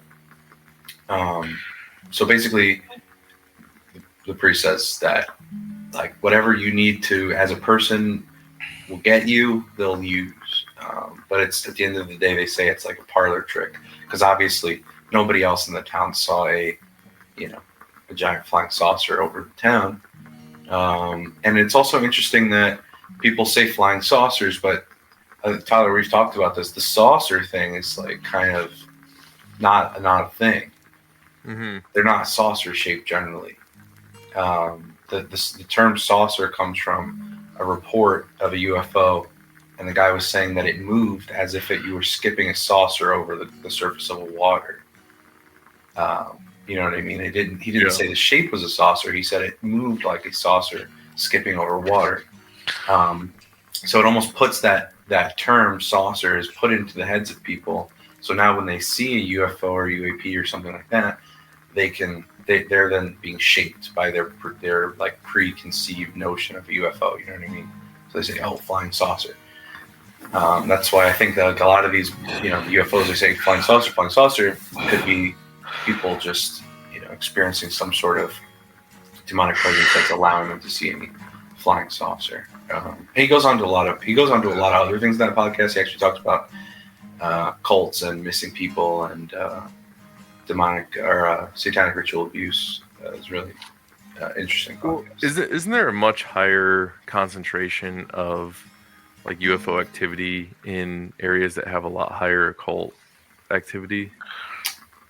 He didn't say that particularly, but I haven't heard that, but I believe it. I can't remember who I had heard that from, but that's something that I have heard before, is that where you have like a lot of occult activity, especially like out west and stuff, Mm-hmm. where it's kind of more common. That's where you have a lot of the like very large scale sightings, or like more frequent sightings, because it attracts them in some way or something like that, which that kind of also points to the demonic aspect. Well, do you think that it's one causes the other, or like, do you think it's the cultists are drawn to the area because of the UFOs, or do you think the UFOs are drawn to the area because of the cultists? Because you could argue both ways. Yeah, that area, like that. I think one of your earlier ASOG stories talks about that. I don't know. Did you publish that one? About the yeah, you did. About the that like mountain range in the desert. That's like the Superstition Mountains. Superstition Mountain ones, right? Mm-hmm. I know the Southwest is there's tons of stuff like that, and that goes back to like the Native American stuff. They believe that whole. I think we did talk about this. The whole place is like a portal. You know, that area is like a portal to another dimension or something. That could be, you know, that could be like a location that's, you know, a specific location for that sort of activity, and maybe that draws the cultists, or maybe just because it's a desert and they're weird. Yeah, I mean, I don't know, because when you obviously a lot of the Native American tribes started as nomadic because they were, I mean, ultimately coming from Siberia. Right. So they came over the Bering Strait into North America and continued migrating until they found somewhere to stay. Mm-hmm. Now, if you are like a tribe of nomadic animists looking for a place to stay, and you get to these pockets where you have very weird occurrences within nature, you're probably gonna, well, I mean, I guess it depends what kind of weird occurrences, but I would say that like if they're able to give their you gods any sort of, wanted them there, then I suppose maybe they would stay. well, if they give you any sort of abilities that are not, you know, it's not like you're getting tortured every night or something like that from high pitched Right. sounds. Right. I don't know. I think a lot of it probably also has to do with like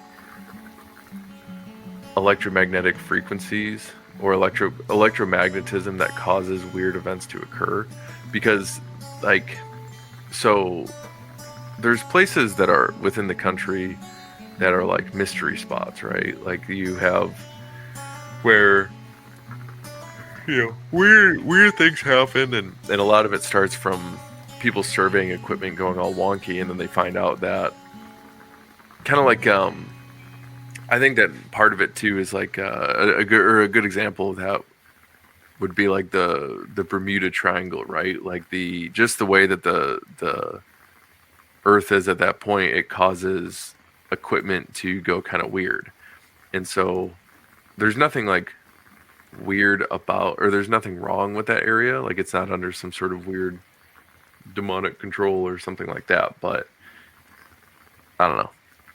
I'm just kind of Dude, early 2000s History Channel documentaries on the Bermuda Triangle, bro. Haunting. Dude, when I was growing up, I was scared of the Bermuda. Like I thought it was. Yeah, dude, I thought that was a problem I'd have in life. I thought that it was going to be a problem that I'd have in my life. Gio lives there now. Yeah, literally. But I think a lot of it, I think that part of that is like natural gas or something, that I think that there's natural gas that comes up from rifts in the ocean, and then it ends up going into the atmosphere, and it causes like equipment on aircraft to say that they're at different altitudes than they really are because the air density. Sure. Or something of that nature. But I think that even navigational equipment on boats and stuff goes kind of weird.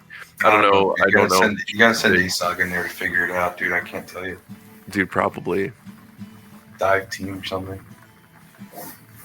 Yeah. But I mean, you know, I just think it is interesting because, like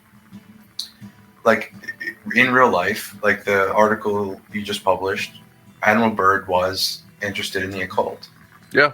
Hitler interested in the occult. Although in this book, Phenomena by Annie Jacobson, she does talk a lot about Hitler's occultist stuff. And actually, they said that Hitler was actually like not that into it. He said that they were actually better off staying with the church, which I thought was funny. Mm-hmm. Because I don't know if you know this, this is kind of a segue, but Hitler's like occultist, like head guy. The British like psyoped him into believing that they were gonna like they were gonna have like a meeting, and like it was gonna like change the war or something. And the like head occult like advisor dude like goes, and the British just captured him. And so Hitler was like, "Oh, we're done with these guys. Like we have a war to fight." That's why the occult stuff kind of died out. But I think is interesting is like, why is that always? It seems like either you search for this kind of knowledge and you turn to the occult, or you turn to it seems like you said, through a lot of the, especially the people that Sean Ryan has on, a lot of them turn to Christ. So I'm curious if it's like we just said, if it's one causes the other, or it's the other way around.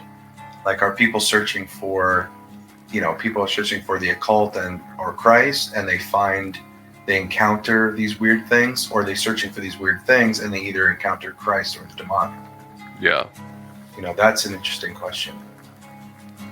There was a thread that I was reading on Twitter not too long ago, and it was some girl talking about how she was giving, I think that she was into, I can't remember what sort of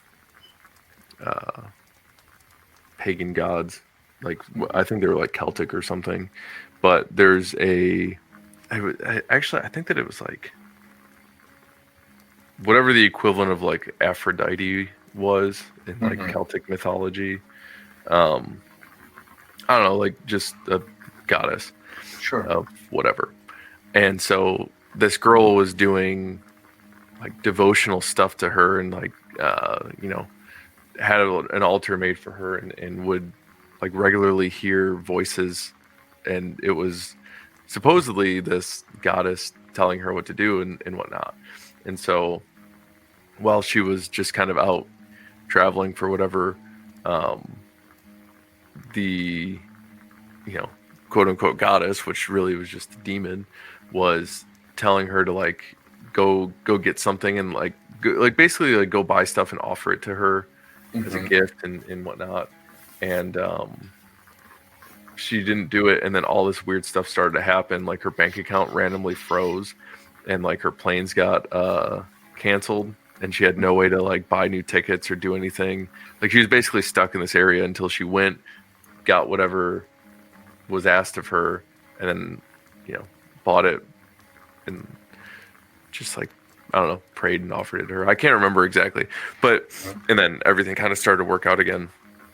But she ended up going to Rome, and when she was in the churches and whatnot, she felt like she didn't have anything attached to her. Like she felt like it was basically powerless when she walked in and into like these churches and whatnot. And so then she started devoting to God and to Mary and stuff, and like basically she hasn't been bothered since, and she became very, very strong in her faith. So I think that some of that too is kind of like an accidental thing. I mean, obviously modern day, right? Like if you're some nomadic tribe living in the American Southwest in the 1600s or 1300s or whatever, you're probably not going to just encounter churches and then have these like very moving experiences. But I think that there's a lot of instances where people are in the occult to some regard, and they have these very negative experiences, and then they stumble upon God and have like a good experience, and they realize like, okay, this is how I get out of this.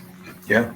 I mean, and then at the end of the day, like, I don't need to tell you this, although I would like to hear what Nutria has to say about this subject, because I don't know if I've heard you guys speak too much on it, but like for somebody that may not be as well versed in the faith understanding of this, like God allows these things to happen. Obviously, he has complete power over everything, so these things are allowed to happen for some effect, which is a good thing that that these people do eventually turn to Christ. But just like throughout, I was reconverted, so I had a past where I wasn't doing the right thing. And I've had conversations with people that were fooling around with these things, like Ouija boards and making devotions to pagans and pagan gods and things like that. People can I think people are naturally spiritual, and they are always searching for something, and they write off Christianity because it's, it's been done already. You know what I mean? Right. And what's old is new again, and now Christianity is coming back because Christ wins. But anyway, so in my experiences with dealing with people that were into this sort of stuff, it's so funny because they would say, oh, they would tell me that they've used a Ouija board and that they felt the presence of a spirit or they felt touch of an entity or something like that, and they described it as negative. But then they didn't feel the need to go a step further and look at the other side of the coin and say, well, if there's evil, there must be good, which is God. So I always thought that was interesting. Now that I'm I'm trying to be on the right side of things, I look back at that and that kind of stinks, but I kind of wonder where those people are at now with that. With their journey there. Yeah, do you know that band Hylung? It's been like kind of memed a little bit. I went to one of their shows back before I reverted, and I was like kind of like curious about Christianity again, and I had made a rosary. Like I like made a little one out of rope, and I carried it in my pocket. I didn't know how to pray the rosary even at the time, and I would carry it in my pocket because I was just I was looking into things, and I wasn't even going to mass every Sunday at that time, but I went to a Highland concert. And towards the end, I don't know if you know this, how much you know about this band, but towards the end of this show, they kind of do their show is a ritual, which I didn't know at the time. They call it that. I didn't know that because I used to listen to them quite a bit. Yeah, I mean I used to be like pretty into that kind of stuff, more of the folky stuff, but I never really like watched live performances, or I never saw them, but I would listen to them quite a bit. Yeah, it kind of goes hard, but and I appreciated the historical stuff. But anyway, at the end of the show, they do a mock human sacrifice, where they like crucify, or like sort of they like put a nude woman up on a sort of like a like a wood thing, like a contraption basically, and they like do a mock human sacrifice. And then I saw this happening, and I was starting to be like, like, wait a minute, because before it's like Vikings, like, oh, this is cool, like it's kind of hardcore, like, History Channel, like whatever.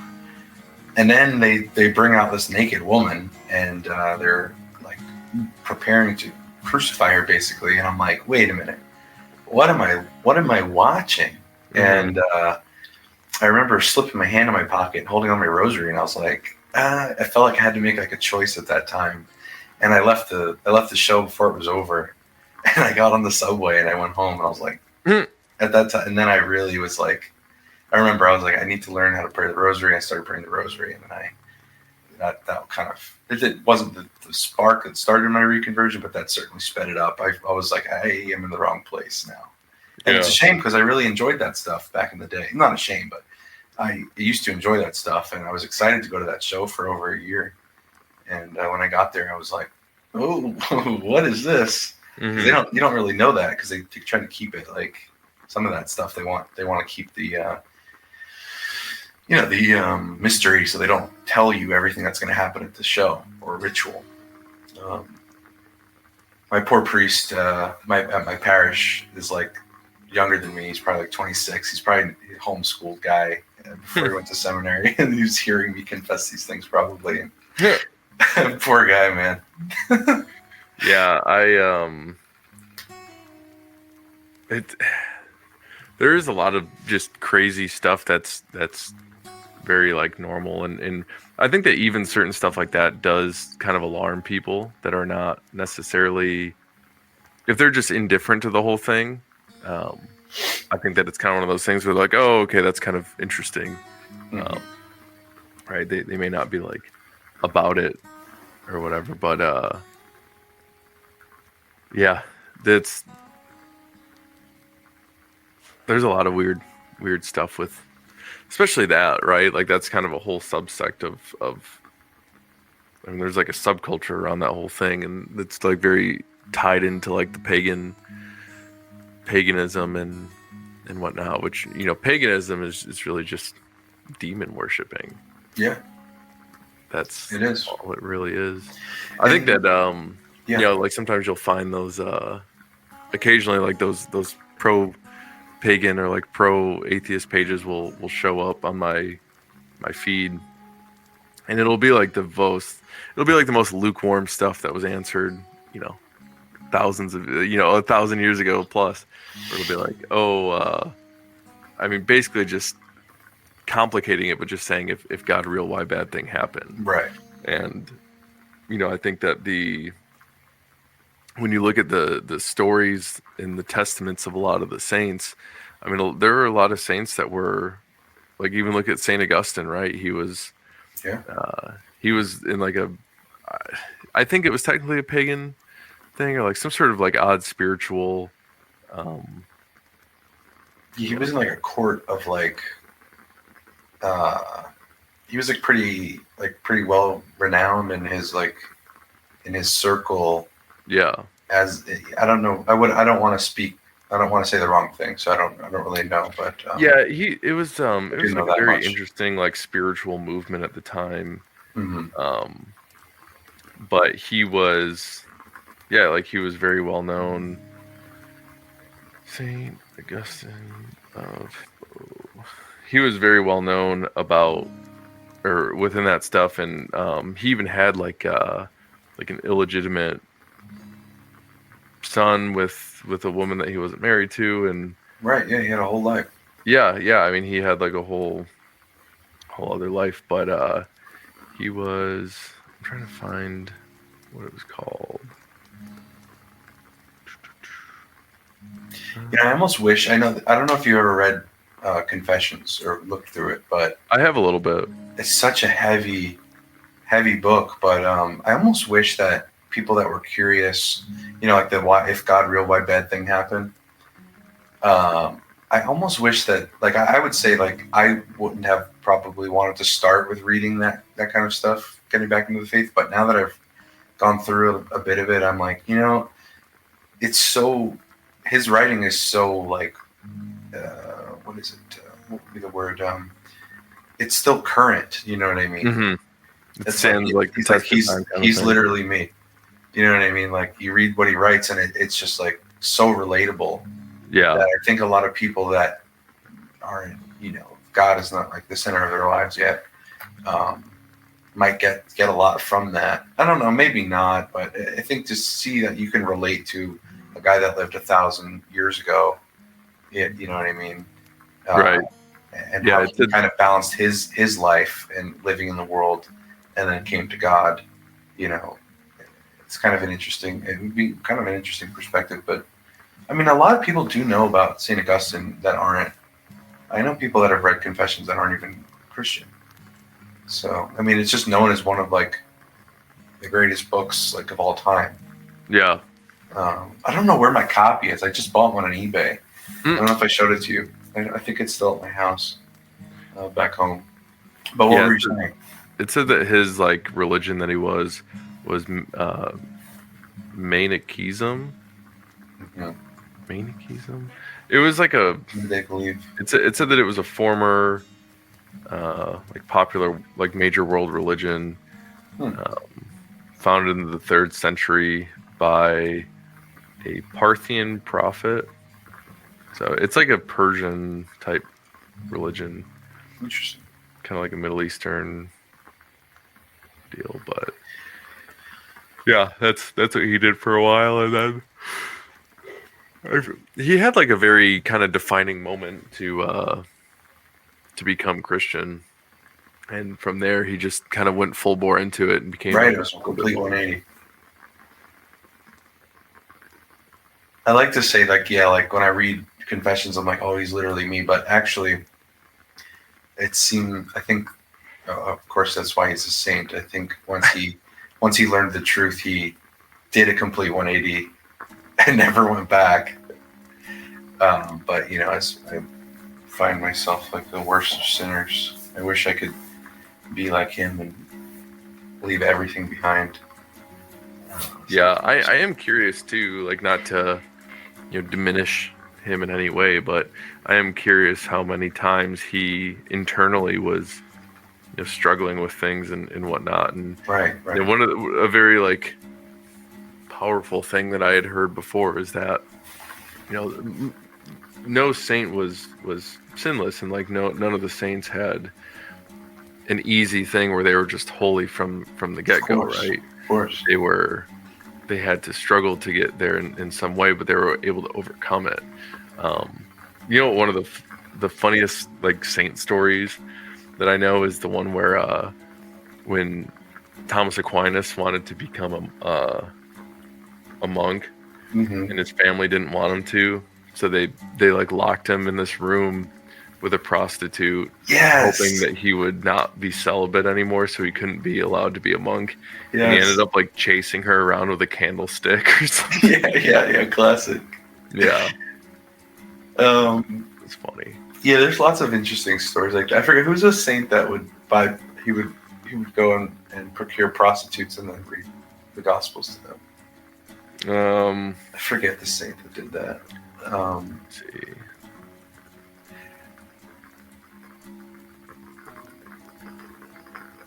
Well, there's even the that one, I can't remember her name.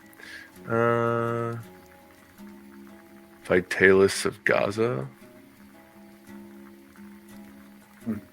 Vitalist of Gaza.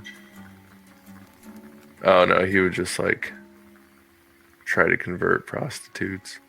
There was that one saint that was a prostitute, and she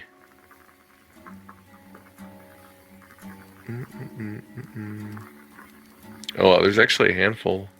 Yeah, no, there's definitely a bunch. Mary of Egypt, there's a couple of Mary, the niece of Abraham, and Mary Magdalene. Yeah. But the one, I can't remember her name was, but she ended up like going into a church or something and just had a very kind of defining moment, and then she just went into the desert and lived there in a state of very... Yes, she was like sobbing for like years. Yeah, for like 40 years. She was like laying on her side for years or something like that, crying over her sins. Who was that? It's so if we found out the name, we'd laugh that we didn't know, because she's like very popular.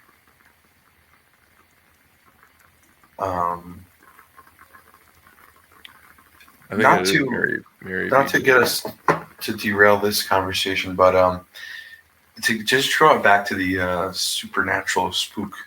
Like and you guys have mentioned this before, and this is like a common thing amongst us guys that listen to this podcast, probably because we all get out in the woods. But like that feeling, right, when you just shouldn't be there anymore. Oh yeah. So I haven't had that experience where I am as a young child, when I was still practicing the faith. I would pray a lot, and I remember praying as a child, but as an adult, like not an adult. I mean, from the time I was probably 15 till I decided that it wasn't cool anymore, till a young adult or whatever, mid-20s, I say. I didn't do that anymore. Obviously, I thought I was too cool for everything. But that's when I spent most of my time in the woods, through Boy Scouts, and then in college I did a lot of backpacking and things like that. And I get tons of those feelings, and I have weird encounters and stuff like that. And I wonder now that, now if I was to get that feeling, what my inclination would be. I wonder if I would go to prayer, or if I would run. Probably run and pray. I'd still run though. I know that when you're younger, you have you're like more sensitive to that kind of thing than when you get older.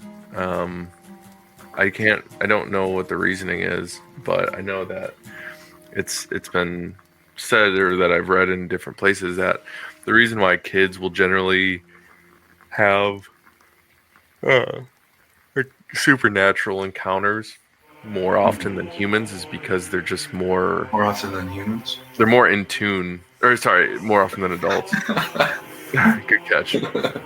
But they're they're just like more in tune with that stuff. Yeah, of course. I think that I think it's kind of one of those things where, you know, we have additional senses to a large degree that are not, you know, your physical five senses, Mhm. you know, right? The sixth sense and other stuff.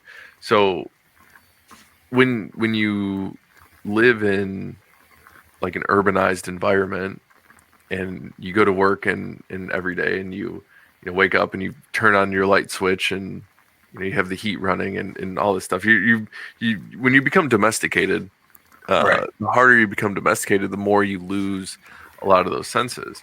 Mhm. And I think that a lot of it is apparent too, like back when I was younger and you know before I was married or anything, I would have like me and just like friends and stuff would go on like hikes. And I was always more like when I got in the woods, I kind of wanted to be quiet and like go off trail and try to sort of um, like ingrain myself Like more with immerse in the environment. immerse. That's the word I'm thinking of. But Right. I'd want to immerse myself in a bit more. And so I had, you know, friends and stuff that weren't really into that, right? They were like they didn't want to go off the trail and whatnot, and they didn't see the allure of doing any of that. They didn't have like the sense of, hey, let's go off trail here and explore and try to find something new, or you know, nothing's that new that we're going to explore anytime soon, but Mhm. new to us, right? It's interesting to us. It's a place where people don't usually go, stuff like that. But Sure. you know, when you're out there, you get a lot more senses of what's going on around you, and you're a lot more in tune to that. But then these people that you talk to like day to day, just you know, like people you interact with, they have like absolutely no situational awareness, and it's Right. because you don't have to have situational awareness when the the chance of you getting screwed up in some way by like some sort of predator or something is like non-existent, right? The biggest sort of threat that you have in your day-to-day life is that you're going to get hit by somebody who's texting and driving or whatever. Mhm. So yeah, when you really start to get out in the woods and be more immersed in there for a long time, that's when you start to regain a lot of these senses. And I would imagine that you'd probably be more in tune to like the supernatural as well. Yeah, I think you're right. And I think that that's probably also why probably also for the solitude, but why a lot of mystics and stuff in history have ended up trying to spend a long time in solitude out in nature. So this leads me to an interesting. This is something I think we're going to go off each other with this. Um, Perhaps you know, like in the Bible, and you know, pre Christ coming, you know, the wilderness, right, was a huge part of spiritual encounter. No, there was always cities, but the wilderness is where people were, where they'd encounter, you know, God. They would encounter, you know, evil. They would encounter, you know, the snake. It was always in the wilderness.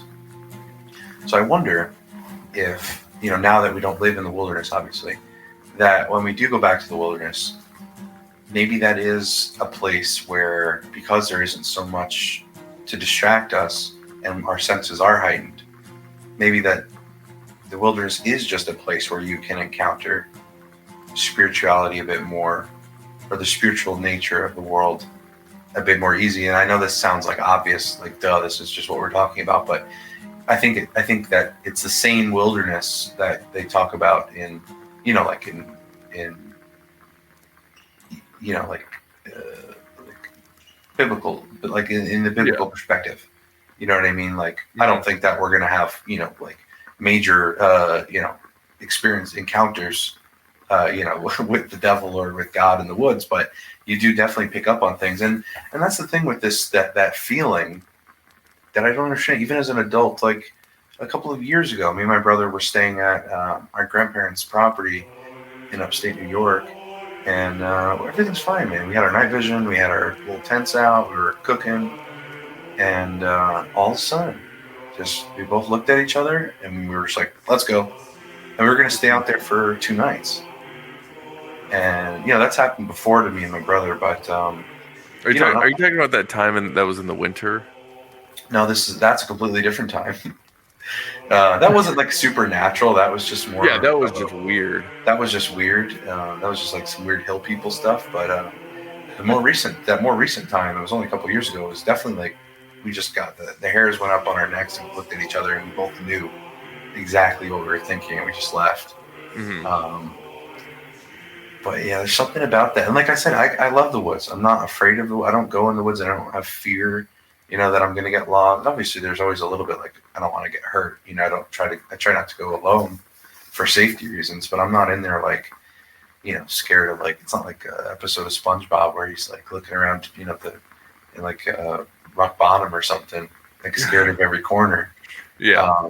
But then it's something. It's not every time. I've spent, before I, not recent years when I started really working at my career, but before that, when I spent a couple of nights a month in the woods, for years, I was never, I never felt that way. And then, it wasn't a usual thing. And then, but every once in a while, I get a feeling like that. You're just like, you're not supposed to be there. I think you guys talked about this on the podcast a long, long time ago, that you guys like peeled out of a spot. Like you did like a peel back to the cars or something.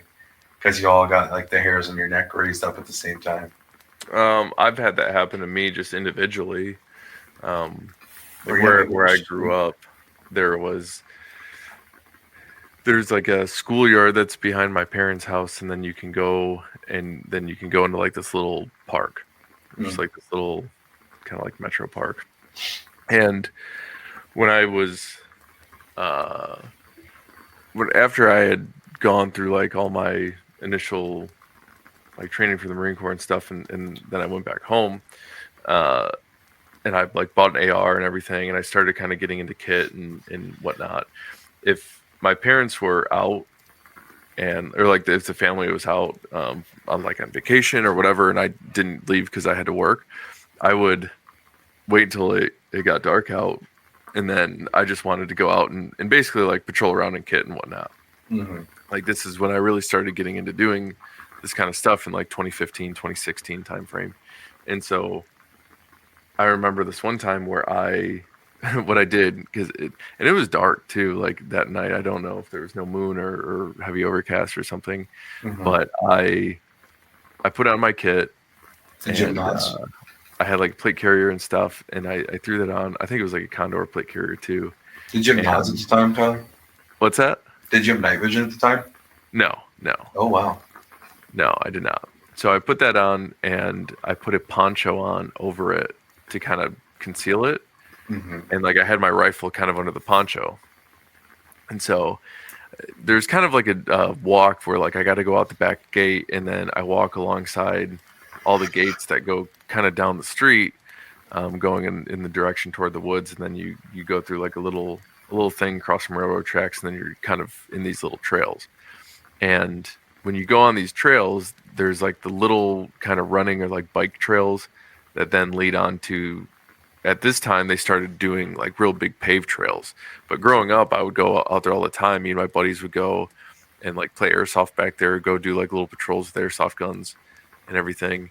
And there was very little that was paved. Like we knew that if we stuck to one end, not going toward like the main like park entrance, then we could stay on dirt roads or dirt trails and stuff. So anyway, I'm walking through. Mind you, like I grew up going back here. Like my parents and I moved into the house when I was 2. So at this point, I was,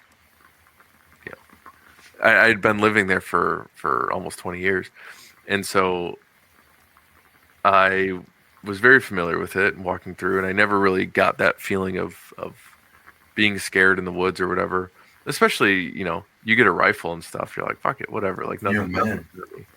And so, especially not there, right? Like it's not like somewhere with moose or wolves or anything. Mm-hmm.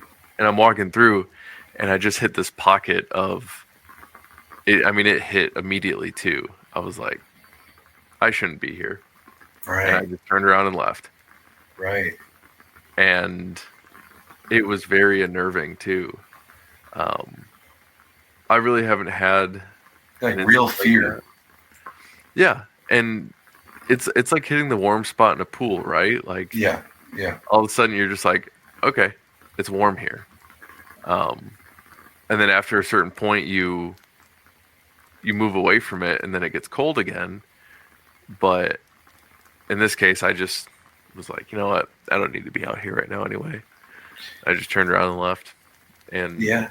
That's the way I could describe it. Maybe I mean I probably don't need to describe it, but because everyone probably knows what we're talking about. But it's like I don't know about you, but when I was like a little kid and I'd go down, my mom would send me down to the basement to like grab something, a roll of paper towels or whatever, and running like, up the stairs turn off the light and run upstairs. Right? It's kind of like that, where you have like an irrational kind of feeling where you're just like, I got to get out of here. I mean, it's not really exactly like that, but it's the only thing. It's like the closest thing I could describe. But I guess as an adult, it's just it's weird. What's unnerving to me about it is, as an adult, a rational adult man, I don't have a lot to be afraid of, like in normal society, and in the woods either, like rationally, like there's no, like you said, wolves, bears, whatever, moose, but it's that other thing that you don't know about, and you're just like, what? Why am I? Okay, I guess I'm leaving, and then it's unnerving in the situation, and then it's unnerving, like when I was leaving that site with my brother, I was kind of like, why did I feel that way? That was really what got me, was like, what is that feeling? But yeah, I don't know, maybe like we were talking about, maybe the wilderness is just a place where you encounter these things more because we're so cut off from it just in the cities, or like in the suburbs or whatever.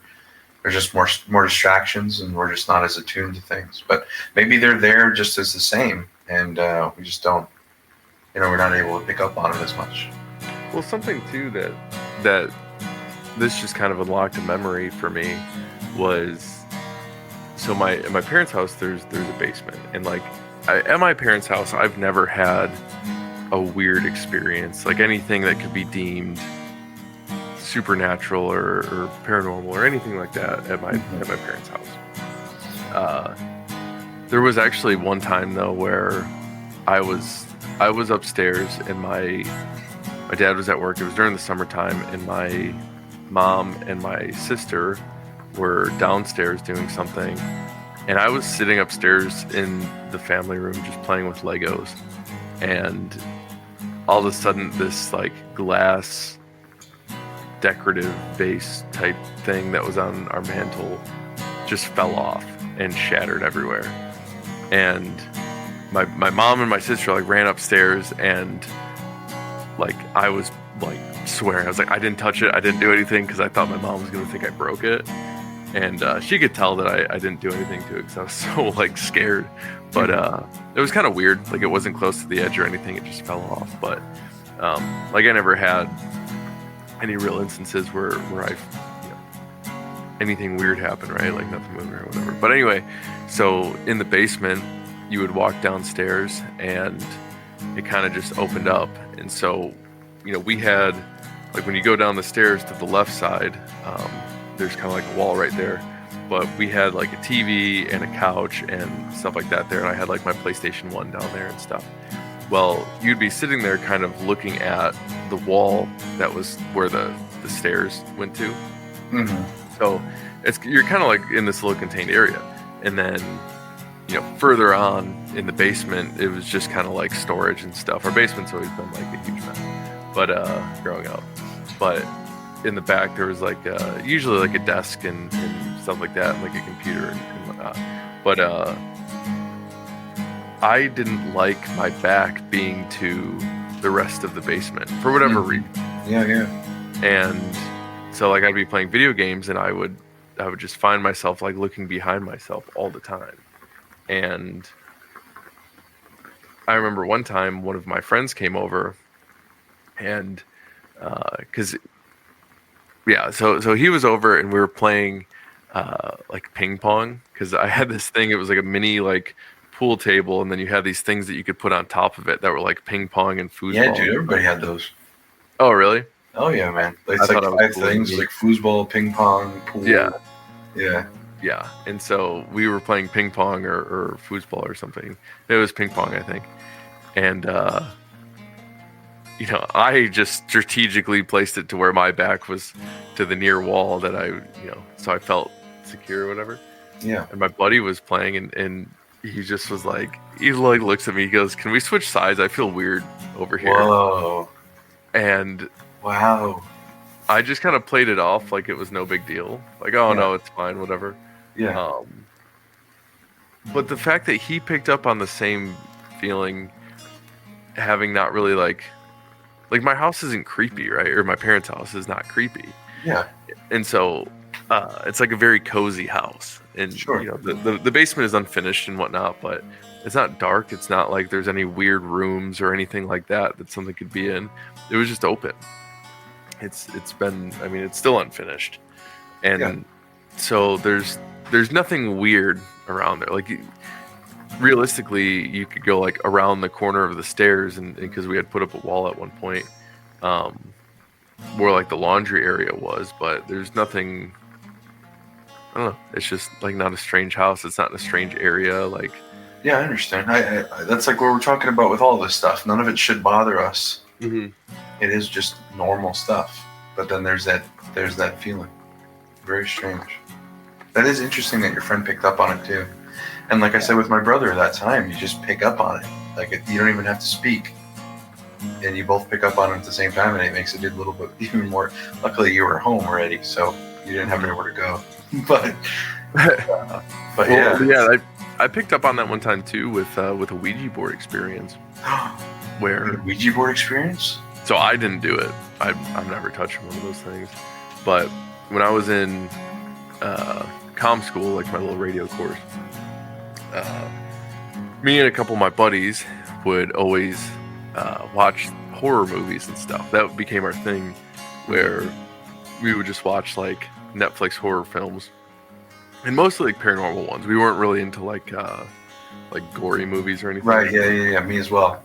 But like we'd watch like Silent Hill, and we watched like a pretty good movie. Is actually it's called The Taking of Deborah Logan. That one was a pretty good one. Oh, dude, don't remind me. That there's like a handful of these movies that we watched. Most of them were just really corny though, and some of them were like pretty decent. But I've got her face stuck in my head now, dude. Thank you. Yeah, you're welcome. I think that at that time, like Netflix, because this is like 2014, 2015. Mm-hmm. So not everything was just free. I think that there were certain things that you had to pay for, like you would have to order it. Yeah. Like it wasn't all streaming. But so we would only watch like the ones available for streaming, and they were kind of Right. But anyway, some of the guys, and we're so you go to the comm school in 29 Palms, which is notorious for spooky stuff, right? Everybody's had experiences where like coyotes stand up on their hind legs and walk away, or you see weird lights in the sky when you're out in the field, or you hear weird things out there. There's tons and tons of stories of people being out in the field, like out in the middle of the desert at night. Yeah, you're in the desert. What's that?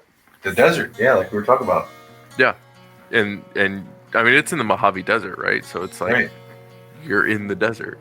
But there's stories where guys will be standing on watch at night, and somebody will come up to like the entry and exit area, like where you put vehicles and stuff, and they'll come up and they'll just be like, "Hey, can you let me in?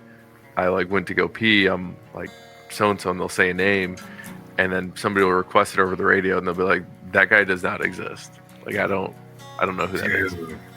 But anyway, so some of the guys in our course had bought a Ouija board from the PX, and so there was the way that the barracks was for comm school, the FROC, which is what it was called, like field radio operators course.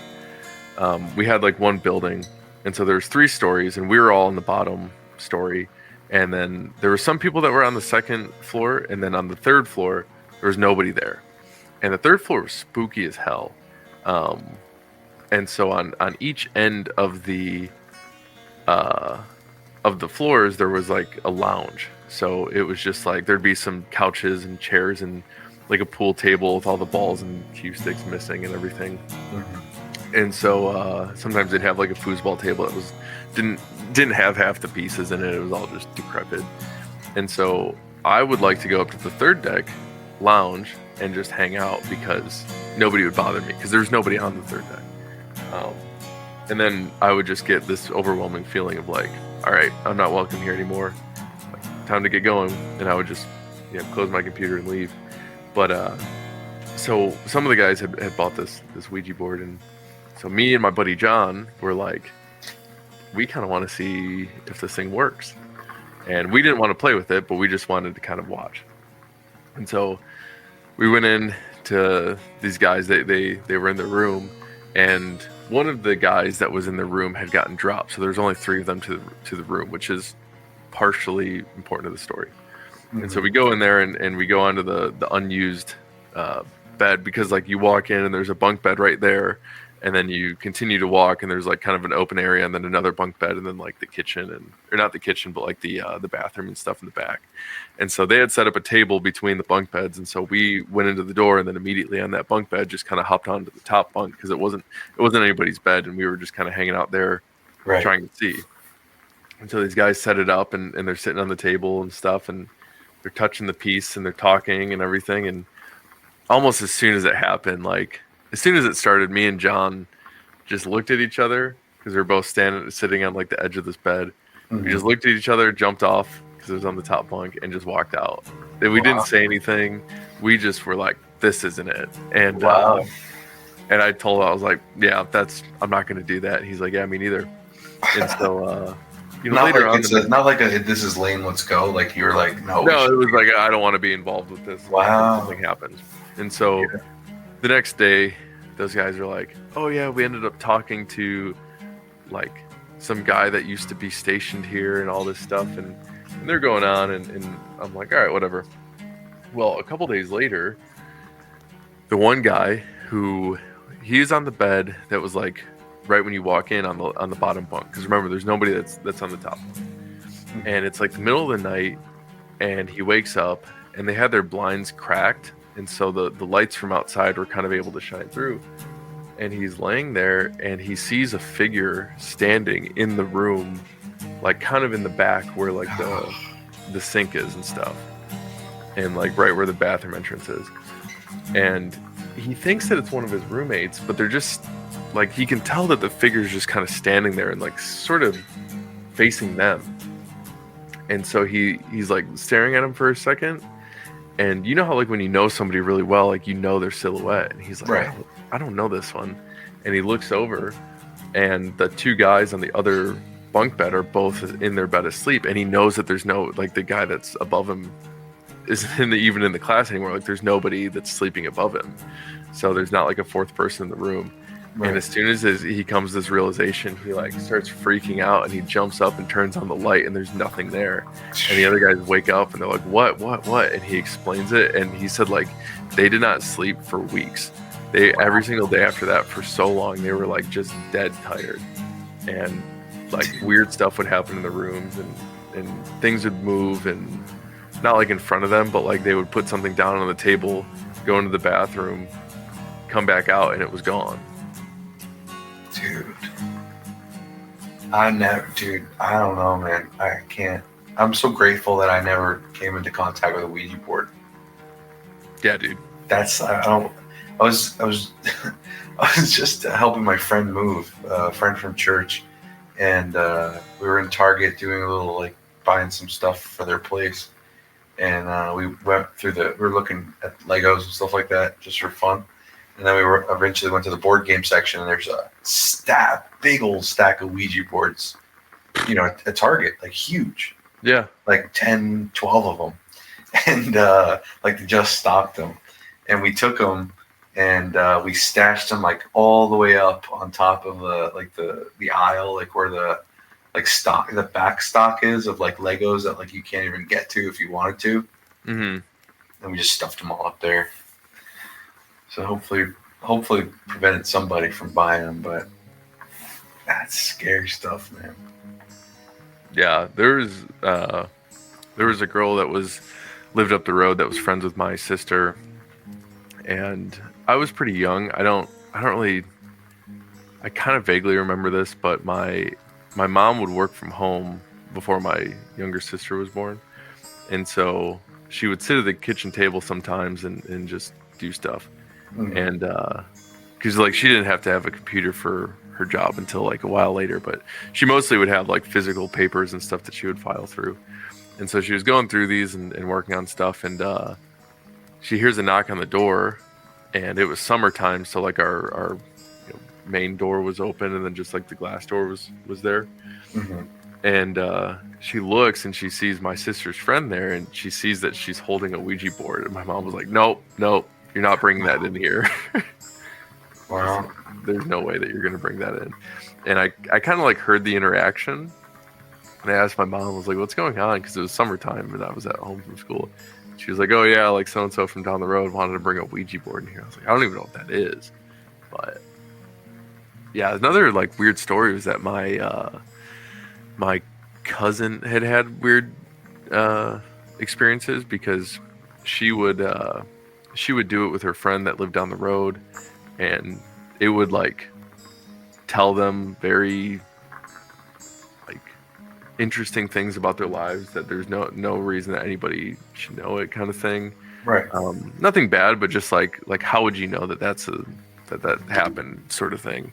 And then a couple times it would tell her that like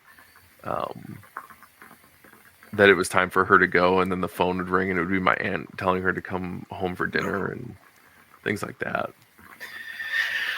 You know, what's interesting about that is if this was like 2,000 years ago or 1,000 years ago or something like that, and you have these experiences, right? You'd probably be like, oh, like, you know, God help me. You know what I mean? And you know, I don't know, whatever you are at the time, like a pagan or whatever. You know what I mean? Eventually, I think it'd be easy for you to get spooked and turn to God. But now, you know, you hear these, you have everybody, it almost seems like everybody you talk to has a story like this, and it doesn't go any further. You're just like, oh yeah, that was weird, because like everybody, you know, you don't want to sound crazy, you know, and you're not going to just tell everybody, but you know, you write it off or something, and it doesn't go that much further. But I bet like in antiquity, more ancient people, that probably would have, things like that probably happened to them as well. And I don't think the things that happen to us today are that different. I just think that because of the way that we live now, I think that we just write it off, you know, as like, oh, okay, that can't be possibly real. And that's, you know, that's like the problem with everything. It's just people write off the spiritual stuff now. But I bet you that's the same thing. I bet you that's just as real. This stuff is just as real as it was to, you know, you hear all this, you know, like magical things would happen back in the day, right? And even, you know, stuff like all those folk tales about, not the cryptids, like, you know, like the fairy stories, you know what I'm saying? Yeah. And I just think that it's probably all still real. Yeah. It's right. Really strange. It's a strange world we live in. Yeah, and you know, there's so much stuff that is, it just, our understanding of what exists is just a scratch on the surface, if that. You know, like even when you talk about things that are human that are being done,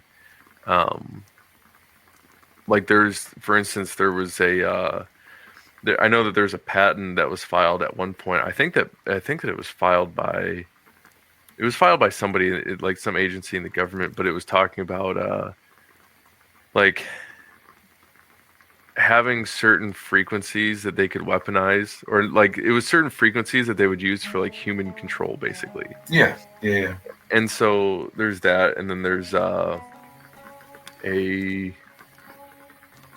contract for who's it for? Yeah, active social engineering defense, large scale social deception, awarded to the Air Force Research Laboratory. Great. Funded by DARPA. Wonderful, of course. Awardee Thomson Reuters Special Services.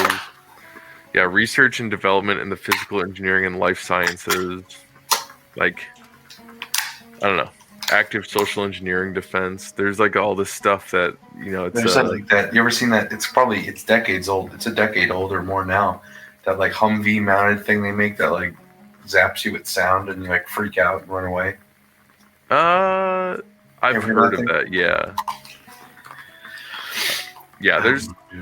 There's a lot of like weird stuff like that, and then there's so much stuff that exists that's possible with just things that are explainable, right? Like certain frequencies and like the human response to certain radio frequencies or just sounds or things like that. You're not even like a weird sound, right? Like a humming noise at a certain frequency and note is able to affect you in a certain way. Right. And that stuff is like, that can be explained, right? But then when you start diving into what's not able to be explained in terms of, something as simple as, hey, I walk into my door, I put my keys down, I know that I did, I go to the bathroom, I come back, keys aren't there, I'm spending all day looking for them, and they're in shoes that I haven't worn in months in the closet. Like stuff like that. Sure. Right? Stuff like that does happen. And not to say like that happens to everybody frequently, like nothing like that's ever happened to me. But the fact that that stuff does happen to people means that there are forces that are making it happen. Sure. Right? You look at the basic idea of like an object in motion stays in motion, and an object, that still stays still unless something affects it. So something has to affect this stuff. So when you really start like digging into that and what could possibly be there, and I think that that's a lot of the reason too why like when people have these Ouija board experiences or weird experiences like that, they generally just kind of go, oh, that was weird, and then move on from it. And like I was saying before, it's because people don't want to acknowledge that there are supernatural things in the world, or like an afterlife per se. Right. Because then you start having to wrestle with the existential questions of like, okay, if there's an afterlife, why? If there's an afterlife, is one, how are we, what's the implication of going to this afterlife? Is it good? Is it bad? Why are we there? What part of us goes there? What's the purpose of us all being here if that's the case? Because if something just sort of naturally came from nothing, which is kind of an oxymoron statement, but if everything happened and there was no sort of creator or intelligent design or anything, and long story short, now when you die, you go into some sort of afterlife, what sort of... Well, then it requires something from you in the present. Well, not only that, but like, even if everybody just went to the same kind of afterlife. Oh, okay. Right? There's no separation between good or bad. You just sort of go there. Yeah. Like, what occurred naturally to make it to where a part of your consciousness goes into a different dimension, basically. Right. You get what I'm saying? Like, that's not a thing that naturally occurs. Well, not something in the physical world. Right.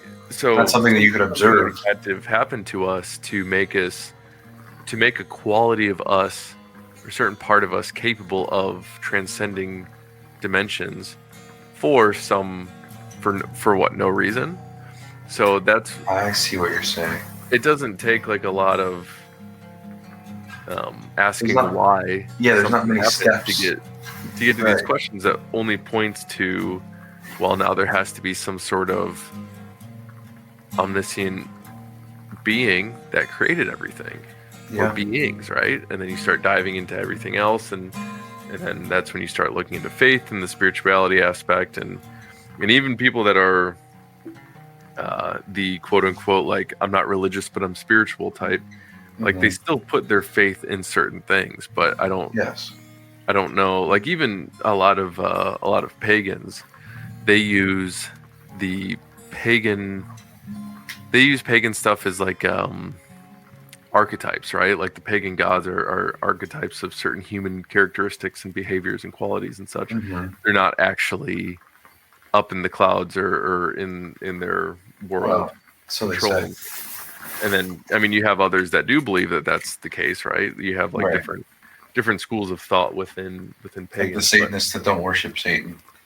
Yeah, exactly. Who they're atheists, and then they use Satan as sort of like a figurehead to show like rebellion, or whatever. The Levian, whatever. Yeah. But yeah, so that's why I think a lot of people don't want to ask these sort of difficult questions. And there's actually an interesting, I think it's Reddit, an interesting subreddit of like it's called like Glitch in the Matrix. Have you ever read any of those stories? Back in the day, I don't really go on Reddit much anymore, but Neither do I. about 10 years ago or 10 years ago, I was all over Reddit, and I do remember that page. Yeah, there's a story I remember where this guy was saying that he was walking, him and some friends were all walking on like the street because they were going to some bar or something, and he was walking and it felt like he ran into a wall. Like there was nothing there. He ran into like an invisible wall, and he was wet suddenly. Like there was water on his shirt. Huh. He could not explain it. Did not know how it had happened. Like he literally felt like he ran into something and there was nothing in front of him. He looked around like there was nothing there, and his friends, nothing happened to any of them. Right? They just kept walking and then kind of stopped in front of him and looked back and were like, "Why? What?" So he ends up just kind of brushing it off, and he's like, "Okay, that was weird." They continue walking. They go, they eat, whatever. So they're walking back to their cars, and he's walking back, and he's holding like a cup of water. And as they're walking back, he feels the same thing, like he runs into an invisible wall, and he spills his water. And then it clicked that he like basically ran into himself in a different time. Interesting. Right? Like a couple hours separated. Because it was on the same exact spot in the street. Like as soon as Right. No, I'm following. Yeah, that's very... And he spilled his water, it like all clicked. He's like, I'm literally in this spot. And so there's stuff like that you know, I have no reason not to believe that something like that can happen. Mm-hmm.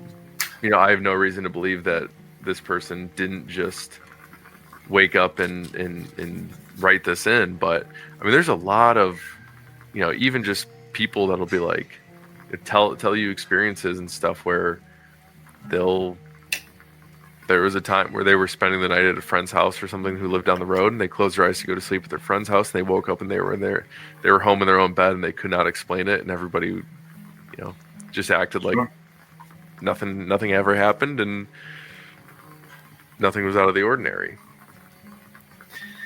So. Yeah, dude, there's a, you know, I mean, like, I don't personally have many of these experiences, you know, but like you hear about them.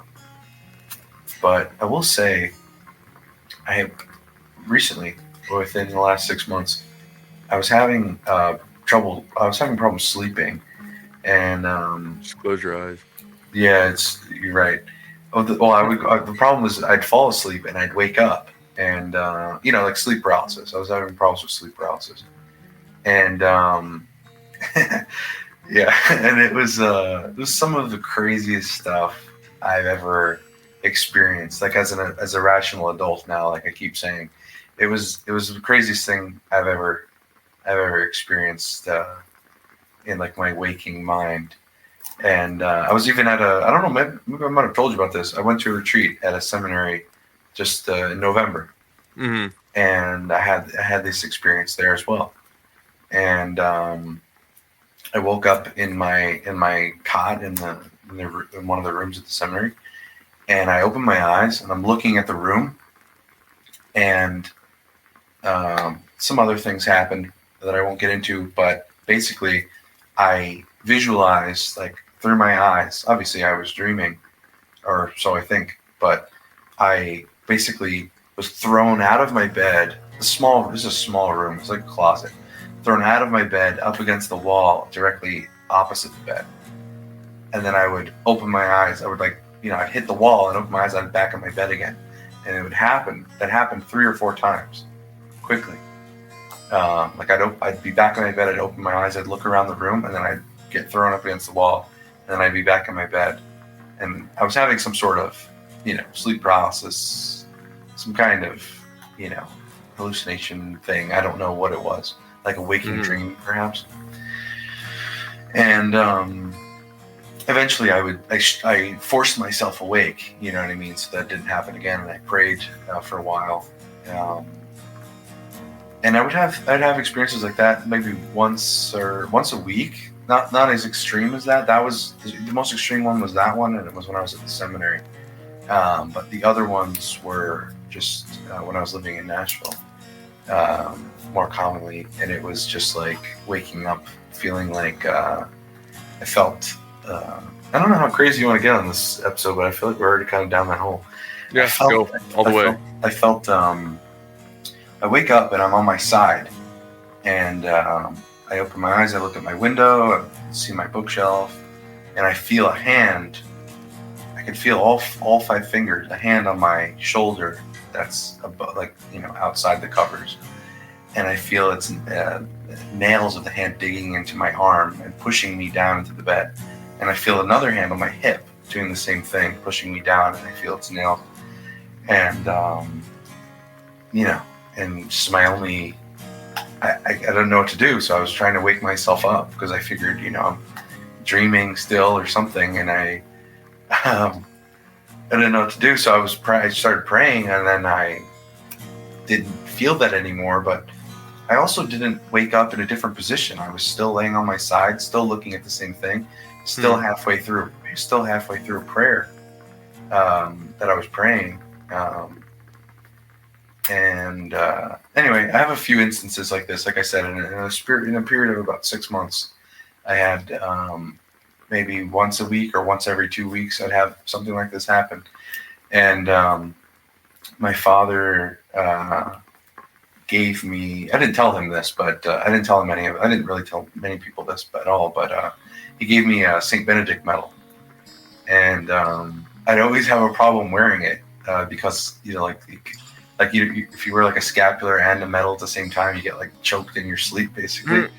So I would wear one or the other, or I'd wear them both. I got used to wearing them both for a while, and it was fine. But I'll tell you, as soon as I started wearing the St. Benedict medal and I picked up a particular nightly devotion, I stopped having those problems. And I went through every other like thing first. Like I thought maybe, it was something I was eating, or if it was caffeine consumption, or if it was, some lifestyle thing. And I made everything so that I would have a peaceful night's sleep. I didn't have wasn't particularly stressed or anything. Maybe it could have been stressed, maybe with a move, but I didn't feel stressed in my waking life. But yeah. And then a buddy of mine gave me a scapular with a miraculous medal in the felt of one side and a St. Benedict medal in the felt of the other side. So now I haven't had to take off the St. Benedict medal since, but yeah, ever since I did that, I haven't had that problem again. So yeah, that's just strange. Something that's weird too is that there's a lot of similar experiences with people with sleep paralysis. Like a lot of people have the same sort of things where they're like, I saw this and that, and there's like certain things that are dubbed like the sleep paralysis demons. Like they just regularly show up, and it's kind of that weird shared experience that all these people have, that like there's no reason for 2 people to have the same exact experience in a situation like that, Yeah, I don't. I was always careful of that because, like, I don't know if have you ever had this experience, like a sleep paralysis experience? No. So the only time that I had what I would be able to consider like a sleep paralysis was one time I was in 29 Palms again. but I was at doing like a Gotta field stay out there. exercise, and so there's like a camp out there, and in the camp they have like these really big like Quonset hut hooch things, and they have all these cots in there, and we had been out in the field for a couple weeks, and then we were back, and we were basically getting ready to leave within the next few days.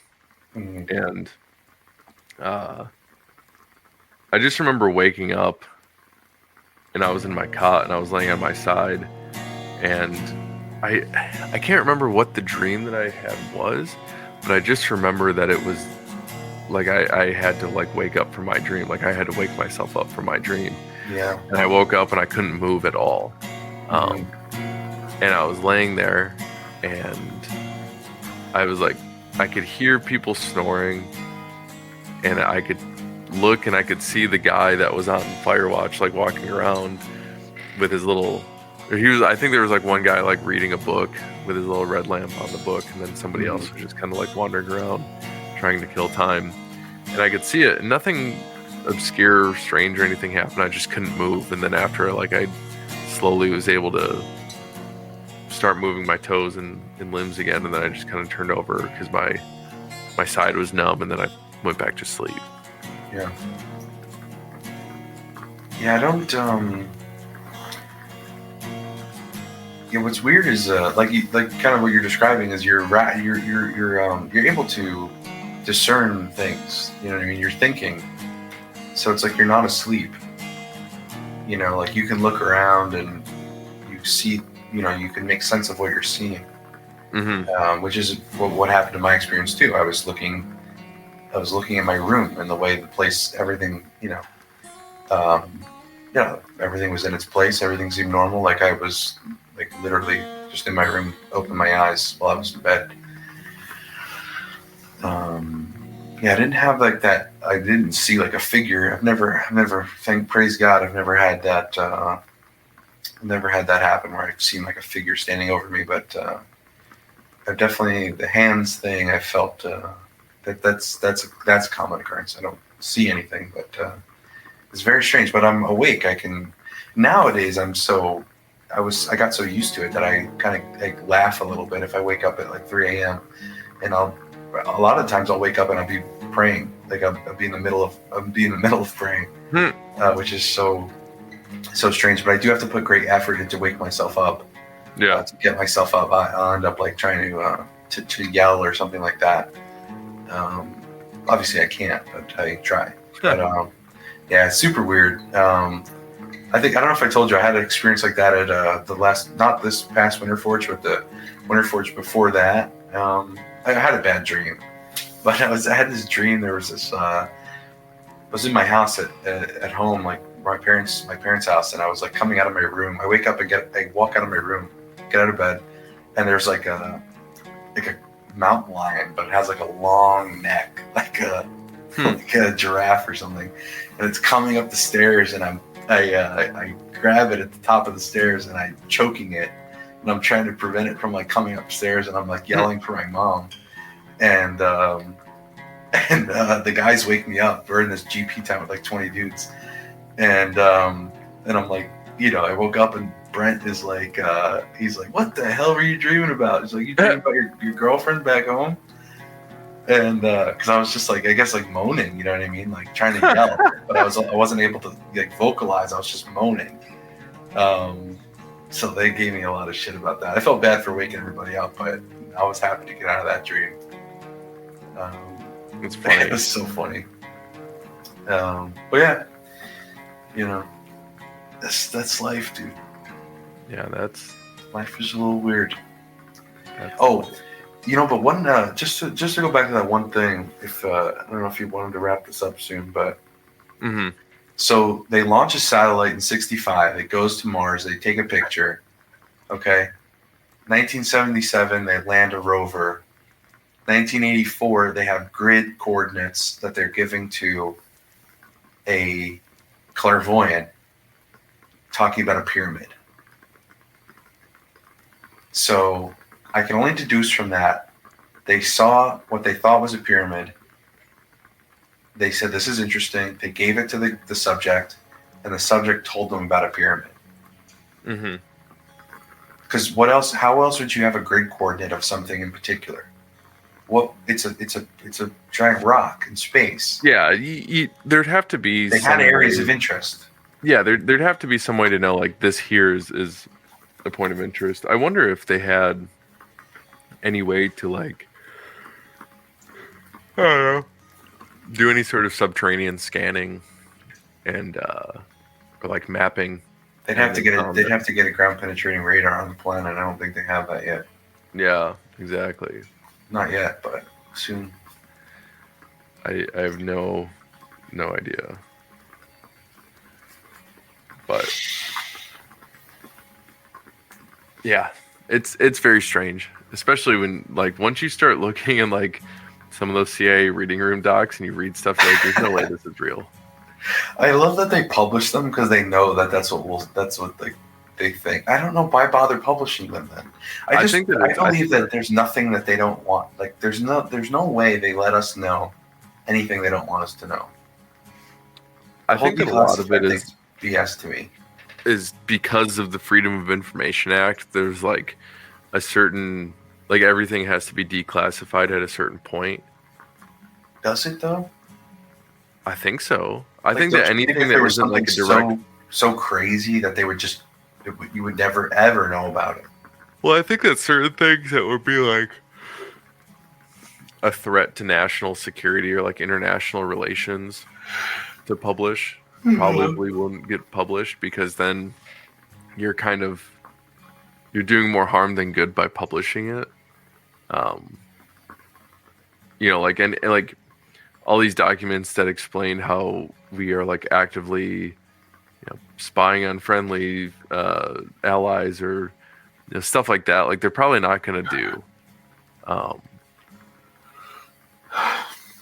But just saying that like some dude had an interview in the 80s and explained that he was talking to people on Mars a million years ago. It's like, whatever, dude, let's publish it. Nobody's gonna read this, and two, anybody that does read it, if they believe it, they're not going to do anything about it. And if they don't believe it, then who cares? You know? Well, that's what happened in that document. If that guy is who I think he is, that gentleman briefed somebody. The official story is that that guy whose name I mentioned briefed someone at the CIA, and then someone at the other whatever 3-letter organization that was working on the program too, about this particular instance with the aliens, and they shut everything down in '95. So I think that they were probably just were like, this guy's nuts, and then they just put it out there because they thought, who cares? Yeah. But fact of the matter is, it happened, and what's cool is something between 1965 and 1980. When they were exploring Mars, something prompted them to think that there'd be use in having somebody go back in time to look at a spot. You know what I mean? Yeah. Yeah. And I guess that with the kind of what we're able to see or like interpret from just that interview alone with like how remote viewing works, he was saying like, go back in a time to where there's activity here. Yeah. And the guy just did it. I don't know if it's like hitting a VCR, like rewind, where you watch everything go super fast, and once you get kind of close to the point you want, you just hit play, or what? Yeah, and he's like saying like, 30. The observer was saying like 37 minutes elapsed in his notes. You know what I mean? Yeah. So it wasn't like a quick thing. This took this guy like 40 minutes or so between sessions, like to get to these points. Very interesting. Yeah, dude. No telling what else is out there that we just have no idea, and if somebody told you, you just would not believe anyway. Yeah, dude. Word to the wise: don't be too curious. Yeah, or else you end up, 2 a.m. reading about like gnome sightings in South America. Yeah, then you end up writing ASOG articles at 3 a.m. when you're supposed to be at work.